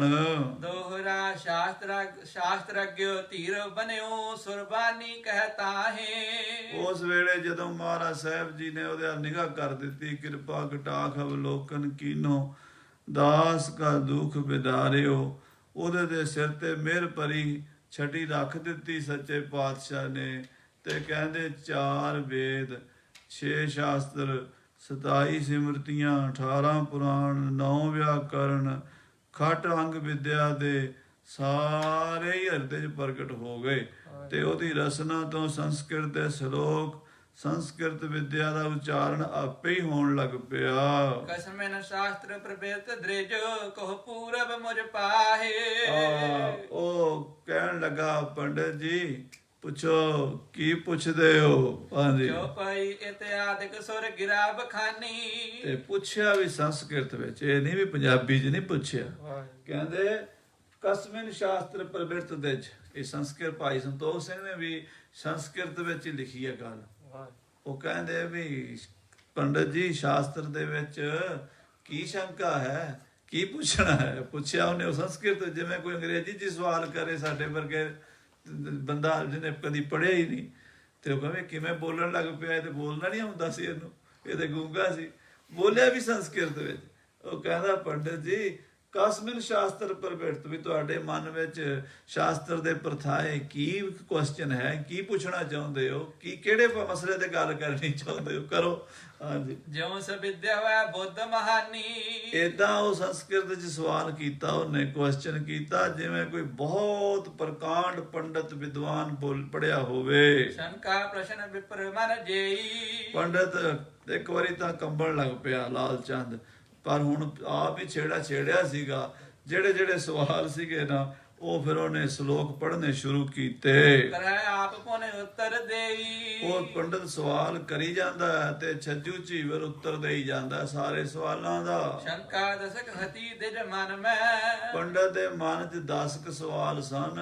ਤਿਨ ਬੀਸਕ ਭਾਖੀ ਤੇ ਛਿਨ ਮੈਂ। ਤੇ ਛੱਜੂ ਨੇ 20 ਕੁ ਜਵਾਬ ਦੇ ਦਿੱਤੇ। ਉਹ 10 ਗੱਲਾਂ ਉਹਦੇ ਕੋਲ ਸੀਆਂ, ਉਹਨੇ 20 ਕੱਢਤੀਆਂ ਅੱਗੋਂ ਦੀ। ਉਹਨੇ ਕਿਹਾ ਆਹ ਵੀ ਗੱਲ ਬਣਦੀ ਹੈ, ਆਹ ਵੀ ਬਣਦੀ ਹੈ, ਇਹ ਵੀ ਹੈ, ਇਹ ਵੀ ਹੈ। ਜਦੋਂ ਉਹਨੇ ਸਾਰੇ ਸਵਾਲ ਜਵਾਬ ਪੂਰੇ ਕਰਤੇ, ਬ੍ਰਿੰਦ ਮਸੰਦ ਸੁਭਟ ਸਭ ਜੋਵਤ। ਉਸ ਵੇਲੇ ਗੁਰੂ ਦੀਆਂ ਫੌਜਾਂ ਦੇਖ ਰਹੀਆਂ ਸਨ, ਗੁਰੂ ਦੀਆਂ ਸੰਗਤਾਂ ਦੇਖ ਰਹੀਆਂ ਸਨ। ਗੁਰੂ ਘਰ ਦੇ ਮਸੰਦ ਬੜੇ ਬੜੇ ਮਹਾਨ ਸਿੱਖ, ਭਾਈ ਸਤੀਦਾਸ, ਮਤੀਦਾਸ, ਭਾਈ ਗੁਰਬਖਸ਼, ਭਾਈ ਦਰਗਾਹ, ਬੜੇ ਬੜੇ ਹੋਰ ਵੀ, ਮਾਤਾ ਕਿਸ਼ਨ ਕੌਰ ਜੀ, ਪੰਜੋਖਰੇ ਪਿੰਡ ਦੀਆਂ ਸੰਗਤਾਂ ਤੇ ਬਾਹਰੋਂ ਆਈਆਂ ਸੰਗਤਾਂ ਦੇਖ ਰਹੀਆਂ ਸਨ। ਇਹ ਕੌਤਕ ਵਰਤ ਰਿਹਾ ਸੀ ਕਿ ਇੱਕ ਪਾਸੇ ਗੂੰਗਾ ਬੋਲ ਰਿਹਾ ਸੀ ਤੇ ਪੰਡਤ ਨੂੰ ਤਰੇੜੀਆਂ ਆ ਰਹੀਆਂ ਸੀ ਤੇ ਔਖੇ ਔਖੇ ਸਵਾਲ ਕਰ ਰਿਹਾ ਸੀ ਕੱਢ ਕੱਢ ਕੇ। ਹੇਰ ਹੇਰ ਬਿਸਮਤ ਚਿਤ ਹੋਵਤ। ਕਹਿੰਦੇ ਵੇਖ ਵੇਖ ਕੇ ਸਾਰੇ ਹੈਰਾਨ ਹੋ ਰਹੇ ਸੀ ਵੀ ਦੁਨੀਆ ਦਾ ਅਜੀਬੋ ਗਰੀਬ ਕ੍ਰਿਸ਼ਮਾ ਵਰਤ ਰਿਹਾ ਹੈ। ਜਿਹੜਾ ਗੂੰਗਾ ਬੋਲ ਨਹੀਂ ਸਕਦਾ, ਅਨਪੜ੍ਹ, ਉਹ ਗੀਤਾ ਦੇ ਅਰਥ ਕਰ ਰਿਹਾ ਹੈ, ਔਰ ਉਹ ਵੀ ਪੰਡਤਾਂ ਦੇ ਨਾਲ ਸ਼ਾਸਤਰ ਅਰਥ ਕਰ ਰਿਹਾ ਹੈ। ਕੋਈ ਆਮ ਗੱਲ ਕਰ ਦੇਣੀ, ਅਰਥ ਤਾਂ ਸੌਖੇ ਹੁੰਦੇ ਆ, ਪਰ ਜਦੋਂ ਕੋਈ ਵਿਦਵਾਨ ਪੰਡਤ ਦੇ ਸਾਹਮਣੇ ਬਹਿ ਕੇ ਗੱਲ ਕਰਨੀ ਪਵੇ ਬੜੀ ਔਖੀ ਹੁੰਦੀ ਹੈ। ਪਰ ਪੰਡਤ ਨੂੰ ਤਰੇੜੀਆਂ ਆ ਰਹੀਆਂ ਸੀ, ਉਹ ਤੇ ਘਬਰਾ ਰਿਹਾ ਸੀ, ਉਹਦੀ ਤਾਂ ਜ਼ੁਬਾਨ ਥਥਲਾਂਦੀ ਸੀ। ਕਹਿੰਦੇ ਪਹਿਲਾ ਸ਼ਲੋਕ ਪੜ੍ਹਿਆ ਤੇ ਪੰਡਤ ਮਾਤਰਾ ਵਧਾ ਘਟਾ ਗਿਆ। ਤੇ ਉਹ ਕਹਿੰਦਾ ਪੰਡਤ ਜੀ ਪਹਿਲਾਂ ਪਾਠ ਤਾਂ ਠੀਕ ਕਰ, ਫਿਰ ਅਰਥ ਠੀਕ ਹੋਣਗੇ। ਤਾਂ ਇਸ ਤਰ੍ਹਾਂ ਸਾਧ ਸੰਗਤ ਜੀ ਉੱਥੇ ਕੌਤਕ ਵਰਤਾਇਆ ਮੇਰੇ 8ਵੇਂ ਪਾਤਸ਼ਾਹ ਜੀ ਨੇ। ਇਹ ਬੜ ਪਠਤ ਵੇਦ ਕੀ ਬਾਤ। ਸਭ ਸਿੱਖ ਦੇਖ ਰਹੇ ਸਨ ਵੀ ਇਹ ਤਾਂ ਵੇਦਾਂ ਨੂੰ ਜਿਹੜੇ ਬਹੁਤ ਕਠਿਨ ਨੇ ਉਹ ਪੜ੍ਹ ਕੇ ਸੁਣਾ ਰਿਹਾ ਹੈ ਗੂੰਗਾ ਝੀਵਰ। ਤਨ ਮਲੀਨ ਕੋ ਜਾਤ ਸਨਾਤ। ਕੱਪੜੇ ਇਹਦੇ ਦੇਖੋ, ਇਹਦਾ ਸਰੀਰ ਦੇਖੋ, ਰੰਗ ਰੂਪ ਦੇਖੋ, ਇਹਦੀ ਬੁੱਧੀ ਤੋਂ ਪਤਾ ਲੱਗ ਰਿਹਾ ਵੀ ਇਹ ਤਾਂ ਅਨਪੜ੍ਹ ਬੰਦਾ। ਇਹਨੇ ਤਾਂ ਕਦੀ ਪੜ੍ਹਦੇ ਬੰਦੇ ਨਹੀਂ ਵੇਖੇ, ਇਹਦਾ ਸਕੂਲ ਦੇ ਕੋਲੋਂ ਨਹੀਂ ਲੰਘਿਆ। ਇਹ ਇੰਨੀ ਵਿਦਿਆ ਕਿੱਥੋਂ ਪੜ ਗਿਆ ਹੈ? ਨੈਦਰ ਬਰ ਕੋ ਬੋਲਣ ਦਿਓ। ਪੰਡਤ ਨੂੰ ਬੋਲਣ ਜੋਗਾ ਨਹੀਂ ਛੱਡਿਆ, ਪੰਡਤ ਨੂੰ ਗੱਲ ਨਹੀਂ ਆਉਣ ਦਿੱਤੀ ਨਤ ਬਿਲੋਕਤ ਤੂਸ਼ਨ ਭਇਓ। ਤੇ ਪੰਡਤ ਚੁੱਪ ਕਰ ਗਿਆ ਹੈ ਤੇ ਸਾਰੀ ਸੰਗਤ ਦੇਖ ਰਹੀ ਹੈ ਕੌਤਕ ਨੂੰ। ਤਨ ਨਹੀਂ ਪ੍ਰਸ਼ਨ ਵੀ ਕਛੂ ਉਚਾਰਾ। ਤੇ ਜਦੋਂ 5-7 ਸਵਾਲ ਜਿਹੜੇ ਮੁੱਕ ਗਏ ਨਾ ਪੰਡਤ ਦੇ, ਤੇ ਫਿਰ ਬੋਲਣ ਜੋਗਾ ਰਿਹਾ ਨਹੀਂ, ਫਿਰ ਸਵਾਲ ਨਹੀਂ ਕਰਦਾ, ਚੁੱਪ ਕਰਕੇ ਦੇਖ ਰਿਹਾ, ਬਿਟਰ ਬਿਟਰ ਤੱਕੀ ਜਾਂਦਾ ਹੈ। ਵਿਦਿਆ ਮਦ ਜਿਸ ਬੜੋ ਅਫਾਰਾ। ਜਿਹੜਾ ਉਹਨੂੰ ਵਿਦਿਆ ਦਾ ਮੱਧ ਚੜਿਆ ਸੀ, ਅਫਾਰਾ ਚੜਿਆ ਸੀ ਵੀ ਮੈਂ ਵੇਦ ਸ਼ਾਸਤਰਾਂ ਦਾ ਗਿਆਤਾ, ਮੇਰੇ ਦੇ ਸਾਹਮਣੇ ਕੋਈ ਬੋਲ ਨਹੀਂ ਸਕਦਾ। ਜਾਗੇ ਪੂਰਬ ਭਾਗ ਪਿਸਾਲਾ। ਆਖੋ ਸਤਨਾਮ ਸ੍ਰੀ ਵਾਹਿਗੁਰੂ। ਉਹਦੇ ਸਮਝੋ ਪੂਰਬਲੇ ਕਰਮ ਜਾਗ ਪਏ, ਕੋਈ ਪਿਛਲੇ ਜਨਮਾਂ ਦਾ ਪੁੰਨ ਸੀਗਾ, ਕੋਈ ਬਹੁਤ ਵੱਡਾ ਕੋਈ ਕਰਮ ਚੰਗਾ ਸੀਗਾ ਕਿ ਅੱਜ ਉਹਨੂੰ ਸੱਚੇ ਪਾਤਸ਼ਾਹ ਮਹਾਰਾਜ ਦੇ ਦਰਸ਼ਨ ਹੋ ਗਏ ਤੇ ਸਤਿਗੁਰਾਂ ਦੇ ਚਰਨਾਂ ਵਿੱਚ ਬਹਿ ਕੇ ਇਹ ਸਾਰਾ ਕੌਤਕ ਉਹਦੇ ਨਾਲ ਵਰਤ ਗਿਆ ਤੇ ਉਹਦੇ ਮਨ 'ਚ ਸ਼ਰਧਾ ਪੈਦਾ ਹੋ ਗਈ। ਹਾਂਜੀ, ਭਇਓ ਨਮਰ ਮਨ ਤੇ ਤਿਸ ਕਾਲਾ। ਅਹੰਕਾਰ ਚੂਰ ਚੂਰ ਹੋ ਗਿਆ, ਟੁੱਟ ਗਿਆ, ਮਨ ਨੀਵਾ ਹੋ ਗਿਆ। ਹਾਥ ਜੋੜ ਕਰ ਭਰਿਓ ਅਗਾਰੀ। ਤੇ ਸਤਿਗੁਰੂ 8ਵੇਂ ਪਾਤਸ਼ਾਹ ਦੇ ਚਰਨਾਂ 'ਚ ਨਾ ਹੱਥ ਜੋੜ ਕੇ ਲੰਮਾ ਪੈ ਗਿਆ। ਕਰੀ ਡੰਡੋਤ ਪ੍ਰੇਮ ਕਰ ਭਾਰੀ। ਜਿਵੇਂ ਡੰਡਾ ਨਹੀਂ ਪੈ ਜਾਂਦਾ ਲੰਮਾ ਜ਼ਮੀਨ ਤੇ, ਡੰਡੌਤ ਬੰਧਨ ਅਨੇਕ ਵਾਰ, ਉਹ ਗੁਰੂ ਸਾਹਿਬ ਦੇ ਚਰਨਾਂ 'ਚ ਲੰਮਾ ਪੈ ਗਿਆ ਤੇ ਉਹਨੇ ਮਹਾਰਾਜ ਦੇ ਚਰਨਾਂ ਦੇ ਡੰਡੌਤ ਬੰਦਨਾ ਕਰ ਦਿੱਤੀ। ਡੋਲਿਓ ਮਹਿਮਾ ਲਖੀ ਅਨੂਪ। ਮਹਾਰਾਜ ਕਿੱਥੇ ਪਾਠ ਬੋਲਿਓ ਮਹਿਮਾ ਲਖੀ ਅਨੂਪ। ਬੋਲਿਓ, ਕਹਿਣ ਲੱਗਾ ਮਹਾਰਾਜ ਤੁਹਾਡੀ ਅਨੂਪ ਮਹਿਮਾ ਵੇਖ ਲਈ, ਜਿਹਦੀ ਉਪਮਾ ਨਹੀਂ ਹੋ ਸਕਦੀ। ਸ੍ਰੀ ਹਰਿ ਕ੍ਰਿਸ਼ਨ ਸੋ ਕ੍ਰਿਸ਼ਨ ਸਰੂਪ। ਤੁਸੀਂ ਗੁਰੂ ਹਰਕ੍ਰਿਸ਼ਨ ਸਾਹਿਬ ਜੀ ਮਹਾਰਾਜ ਉਹੀ ਰੂਪ ਹੋ, ਸ੍ਰੀ ਕ੍ਰਿਸ਼ਨ ਸਰੂਪ। ਮੇਰੇ ਮਨ ਵਿੱਚ ਹੁਣ ਕੋਈ ਸ਼ੰਕਾ ਨਹੀਂ ਰਿਹਾ, ਕਿਉਂਕਿ ਹਰ ਯੁੱਗ ਵਿੱਚ ਭਗਵਾਨ ਆਉਂਦਾ ਹੈ। ਹਰ ਯੁੱਗ ਯੁੱਗ ਭਗਤ ਉਪਾਇਆ, ਪੈਜ ਰਖਦਾ ਆਇਆ RAM ਰਾਜੇ। ਹਰ ਨਾਕਸ ਦੁਸ਼ਟ ਹਰ ਮਾਰਿਆ, ਕਹਿ ਲਾਤ ਰਾਇਆ। ਸਤਿਜੁਗ ਤੈ ਮਾਣਿਓ, ਛਲਿਓ ਬਲ ਬਾਮਨ ਪਾਇਓ। ਤ੍ਰੇਤੈ ਤੈ ਮਾਣਿਓ, RAM ਰਘੁਵੰਸ ਕਹਾਇਓ। ਦੁਆਪਰ ਕ੍ਰਿਸ਼ਨ ਮੁਰਾਰ, ਕੰਸ ਕਿਰਤਾਰਥ ਕੀਓ। ਉਗਰ ਸੈਨ ਕੋ ਰਾਜ, ਆਪੈ ਭਗਤੈ ਜਨ ਦੀਓ। ਕਲਯੁਗ ਪ੍ਰਮਾਣ ਨਾਨਕ ਗੁਰੂ, ਅੰਗਦ ਅਮਰ ਕਹਾਇਓ। ਸ੍ਰੀ ਗੁਰੂ ਰਾਜ ਅਬ ਚਲ ਅਟਲ, ਆਦ ਪੁਰਖ ਫਰਮਾਇਓ। ਐਸੇ ਮਹਾਰਾਜ ਗਰੀਬ ਨਵਾਜ ਸਤਿਗੁਰੂ ਜੀ ਦੇ ਉੱਤੇ ਪੂਰਨ ਭਰੋਸਾ, ਜਿਵੇਂ ਬਾਣੀ ਚ ਆਉਂਦਾ ਨਾ, ਅਰਧ ਕੋ ਅਰਧਿਆ, ਸਰਦ ਕੋ ਸਰਦਿਆ। ਜਿਹਨੂੰ ਅਰਾਧਣਾ ਸੀ ਉਹਨੂੰ ਅਰਾਧ ਲਿਆ, ਜਿਹਦੇ ਤੇ ਸਰਦਾ ਕਰਨੀ ਸੀ ਉਹਦੇ ਸਰਦਾ ਕਰ ਲਈ, ਬੇੜਾ ਬੰਨੇ ਲੱਗ ਜਾਣਾ ਸੀ। ਸੋ ਪੰਡਤ ਲਾਲ ਚੰਦ ਦੇ ਭਾਗ ਜਾਗ ਪਏ। ਭੇਦ ਨਾ ਫੁਰਤ ਭੇਦ ਨਾ ਫੁਰਤ ਮੋਹਿ ਮਨ ਮਾਹੀ। ਹੁਣ ਕਹਿੰਦਾ ਮਹਾਰਾਜ, ਹੁਣ ਮੈਨੂੰ ਤੁਹਾਡੇ ਤੇ ਸ੍ਰੀ ਕ੍ਰਿਸ਼ਨ ਜੀ 'ਚ ਫਰਕ ਨਹੀਂ ਨਜ਼ਰ ਆਉਂਦਾ, ਕੋਈ ਭੇਦ ਨਹੀਂ ਰਿਹਾ, ਉਹ ਭੇਦ ਭਾਵ ਮਿਟ ਗਿਆ। ਹੁਣ ਇੱਕੋ ਹੀ ਰੂਪ, ਜੋਤ ਸਰੂਪ, ਸਦਾ ਹੀ ਸਰਬ ਵਿਆਪਕ, ਸਰਬ ਸ਼ਕਤੀਮਾਨ, ਹਰ ਯੁੱਗ ਵਿੱਚ ਆਪਣੇ ਭਗਤਾਂ ਦੀ ਰੱਖਿਆ ਕਰਨ ਵਾਲੇ ਪਰਮੇਸ਼ਰ ਮੈਨੂੰ ਨਜ਼ਰ ਆ ਗਏ ਹੋ। ਵਹੀ ਜੋਤ ਤੁਮ ਹੋ ਅਨ ਨਾਹੀ। ਮਹਾਰਾਜ ਉਹੀ ਜੋਤ ਹੈ, ਹੋਰ ਨਹੀਂ ਹੈ, ਕੋਈ ਦੂਸਰਾ ਨਹੀਂ। ਇਹ ਦੂਸਰਾ ਦਾ ਦਵੈਤ ਕਰਕੇ ਹੀ ਦਿਸਦਾ। ਸਾਧ ਸੰਗਤ ਜੀ, ਜਿਹੜੀ ਸਾਡੇ ਅੰਦਰ ਹਉਮੈ ਦੀ ਕੰਧ ਹੈ ਨਾ, ਇਹ ਮਹਾਰਾਜ ਅਕਾਲ ਪੁਰਖ ਦੇ ਦਰਸ਼ਨ ਨਹੀਂ ਹੋਣ ਦਿੰਦੀ, ਪਰਮੇਸ਼ਰ ਦੇ ਸਰਬ ਵਿਆਪਕ ਸਰੂਪ ਦੇ। ਬਾਕੀ ਜਦੋਂ ਇਹ ਕੰਧ ਢਹਿ ਜਾਂਦੀ ਹੈ, ਉਦੋਂ ਜਤਰ ਤਤਰ ਦਿਸ਼ਾ ਵਿਸ਼ਾ ਹੋਏ ਫੈਲਿਓ ਅਨੁਰਾਗ, ਫਿਰ ਉਹ ਸਰੂਪ ਸਾਰੇ ਪਾਸੇ ਨਜ਼ਰ ਆ ਜਾਂਦਾ। ਤੋ ਪੰਡਤ ਲਾਲ ਚੰਦ ਦਾ ਹੰਕਾਰ ਰੂਪੀ ਉਹ ਪਰਦਾ ਦੂਰ ਹੋ ਗਿਆ ਨਾ। ਹੁਣ ਕਹਿੰਦਾ ਮਹਾਰਾਜ ਆਪ ਜੀ ਹੀ ਸਰਬ ਵਿਆਪਕ ਹੋ, ਸਰਬ ਸ਼ਕਤੀਮਾਨ ਹੋ। ਭਵ ਸਾਗਰ ਤੇ ਮੋਹਿ ਉਧਾਰ ਹੋ। ਕਿਰਪਾ ਕਰੋ ਗੁਰਦੇਵ, ਇਹ ਸੰਸਾਰ ਭਵ ਸਾਗਰ ਬਹੁਤ ਵੱਡਾ ਸਮੁੰਦਰ ਹੈ, ਜਿਹਦੇ ਵਿੱਚ ਮੈਂ ਕਰੋੜਾਂ ਜਨਮਾਂ ਤੋਂ ਜੰਮ ਰਿਹਾ, ਮਰ ਰਿਹਾ, ਆ ਰਿਹਾ, ਜਾ ਰਿਹਾ, ਕੀੜੇ ਮਕੌੜਿਆਂ ਟੇਢੀਆਂ ਮੇਢੀਆਂ ਜੂਨਾਂ 'ਚ ਪੈ ਪੈ ਕੇ ਮੈਂ ਦੁਖੀ ਹੋ ਰਿਹਾ। ਮਹਾਰਾਜ ਕਿਰਪਾ ਕਰੋ, ਮੈਨੂੰ ਇਸ ਭਵ ਸਾਗਰ ਤੋਂ ਕੱਢ ਲਓ, ਕੱਢ ਲਓ, ਕੱਢ ਲਓ ਸਤਿਗੁਰੂ ਜੀ। ਧਾਰੋ ਕਰੁਣਾ ਬਿਰਦ ਸੰਭਾਰੋ। ਕਿਰਪਾ ਕਰੋ, ਦਇਆ ਕਰੋ, ਮਿਹਰ ਕਰੋ, ਆਪਣੇ ਬਿਰਦ ਦੀ ਲਾਜ ਰੱਖੋ, ਕਿਉਂਕਿ ਤੁਹਾਡਾ ਇਹ ਬਿਰਦ ਹੈ ਜੋ ਸ਼ਰਨ ਆਵੈ ਤਿਸ ਕੰਠ ਲਾਵੈ। ਇਹ ਬਿਰਦ ਸੁਆਮੀ ਸੰਦਾ, ਤੁਸੀਂ ਸ਼ਰਨ ਆਇਆਂ ਦੀ ਲਾਜ ਰੱਖਣ ਵਾਲੇ ਹੋ। ਮੈਂ ਤੁਹਾਡੀ ਸ਼ਰਣੀ ਆਇਆ ਹਾਂ। ਸਤਿਗੁਰ ਆਇਓ ਸ਼ਰਨ ਤੁਹਾਰੀ, ਮਿਲੈ ਸੁਖ ਨਾਮ ਹਰ ਸੋਭਾ, ਚਿੰਤਾ ਲਾਏ ਹਮਾਰੀ। ਸੁਨ ਬੋਲੇ ਸਤਿਗੁਰੂ ਅਨੂਪ ਇਹ ਸੁਣ ਕੇ ਮਹਾਰਾਜ 8ਵੇਂ ਪਾਤਸ਼ਾਹ ਜੀ ਬੋਲੇ। ਉੱਤਮ ਜਾਤੀ ਤੁਮ ਦਿਜ ਰੂਪ ਮਹਾਰਾਜ ਕਹਿੰਦੇ ਪੰਡਿਤ ਜੀ, ਬ੍ਰਾਹਮਣ ਘਰ ਤੁਹਾਡਾ ਜਨਮ ਹੋਇਆ ਹੈ, ਉੱਚੀ ਜਾਤੀ ਦੇ ਹੋ।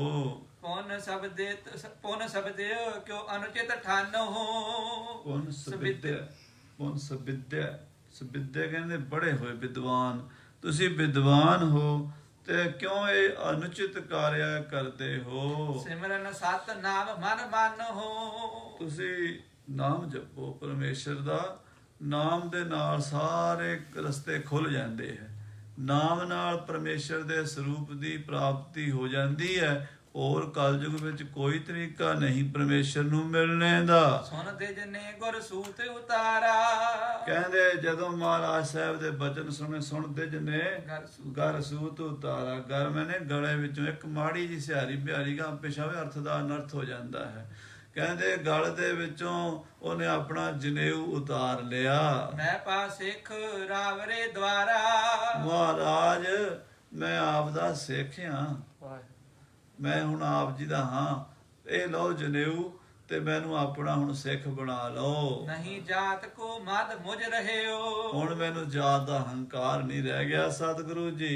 ਇੱਕ ਆਸਰੋ ਤੁਮਰੋ ਗਹਿਓ ਹੁਣ ਇੱਕ ਤੁਹਾਡਾ ਆਸਰਾ ਫੜ ਲਿਆ ਹੈ, ਕਿਰਪਾ ਕਰੋ ਮਹਾਰਾਜ। ਪੁਨ ਗੁਰ ਨੇ ਵਰਜਿਓ ਤਿਮ ਰਹੀ ਹੈ। ਮਹਾਰਾਜ ਕਹਿਣ ਲੱਗੇ ਨਹੀਂ ਪੰਡਤ ਜੀ ਜਨੇਊ ਨਾ ਲਾਓ, ਜਿਵੇਂ ਤੁਸੀਂ ਆਪਣੇ ਧਰਮ ਚ ਉਵੇਂ ਪੂਰੇ ਰਹੋ। ਅਸੀਂ ਤੁਹਾਨੂੰ ਇਹ ਨਹੀਂ ਕਹਿੰਦੇ ਵੀ ਤੁਸੀਂ ਆਪਣੇ ਧਰਮ ਦੀ ਮਰਿਆਦਾ ਛੱਡੋ, ਸਾਡੇ ਧਰਮ ਚ ਆਓ। ਇਹ ਗੁਰੂ ਸਾਹਿਬ ਕਿਸੇ ਪਾਤਸ਼ਾਹ ਨੇ ਵੀ ਨਹੀਂ ਕਿਹਾ।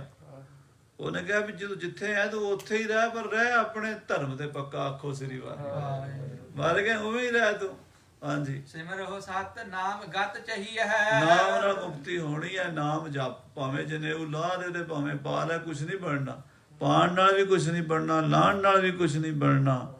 ਨਹਿ ਦਿਜ ਮਾਨੈ ਬਾਰੰਬਾਰੀ ਨਾਮ ਜਪੇ ਬਿਨਾ ਗੱਲ ਨਹੀਂ ਬਣਨੀ। ਆਖੋ ਸ੍ਰੀ ਵਾਹਿਗੁਰੂ। ਇੱਕ ਨਾਮ ਬਿਨਾ ਨਹੀਂ ਕੋਟ ਵਰਤੀ, ਇਮ ਵੇਦ ਉਚਾਰਤ ਸਾਰ ਸਤੀ।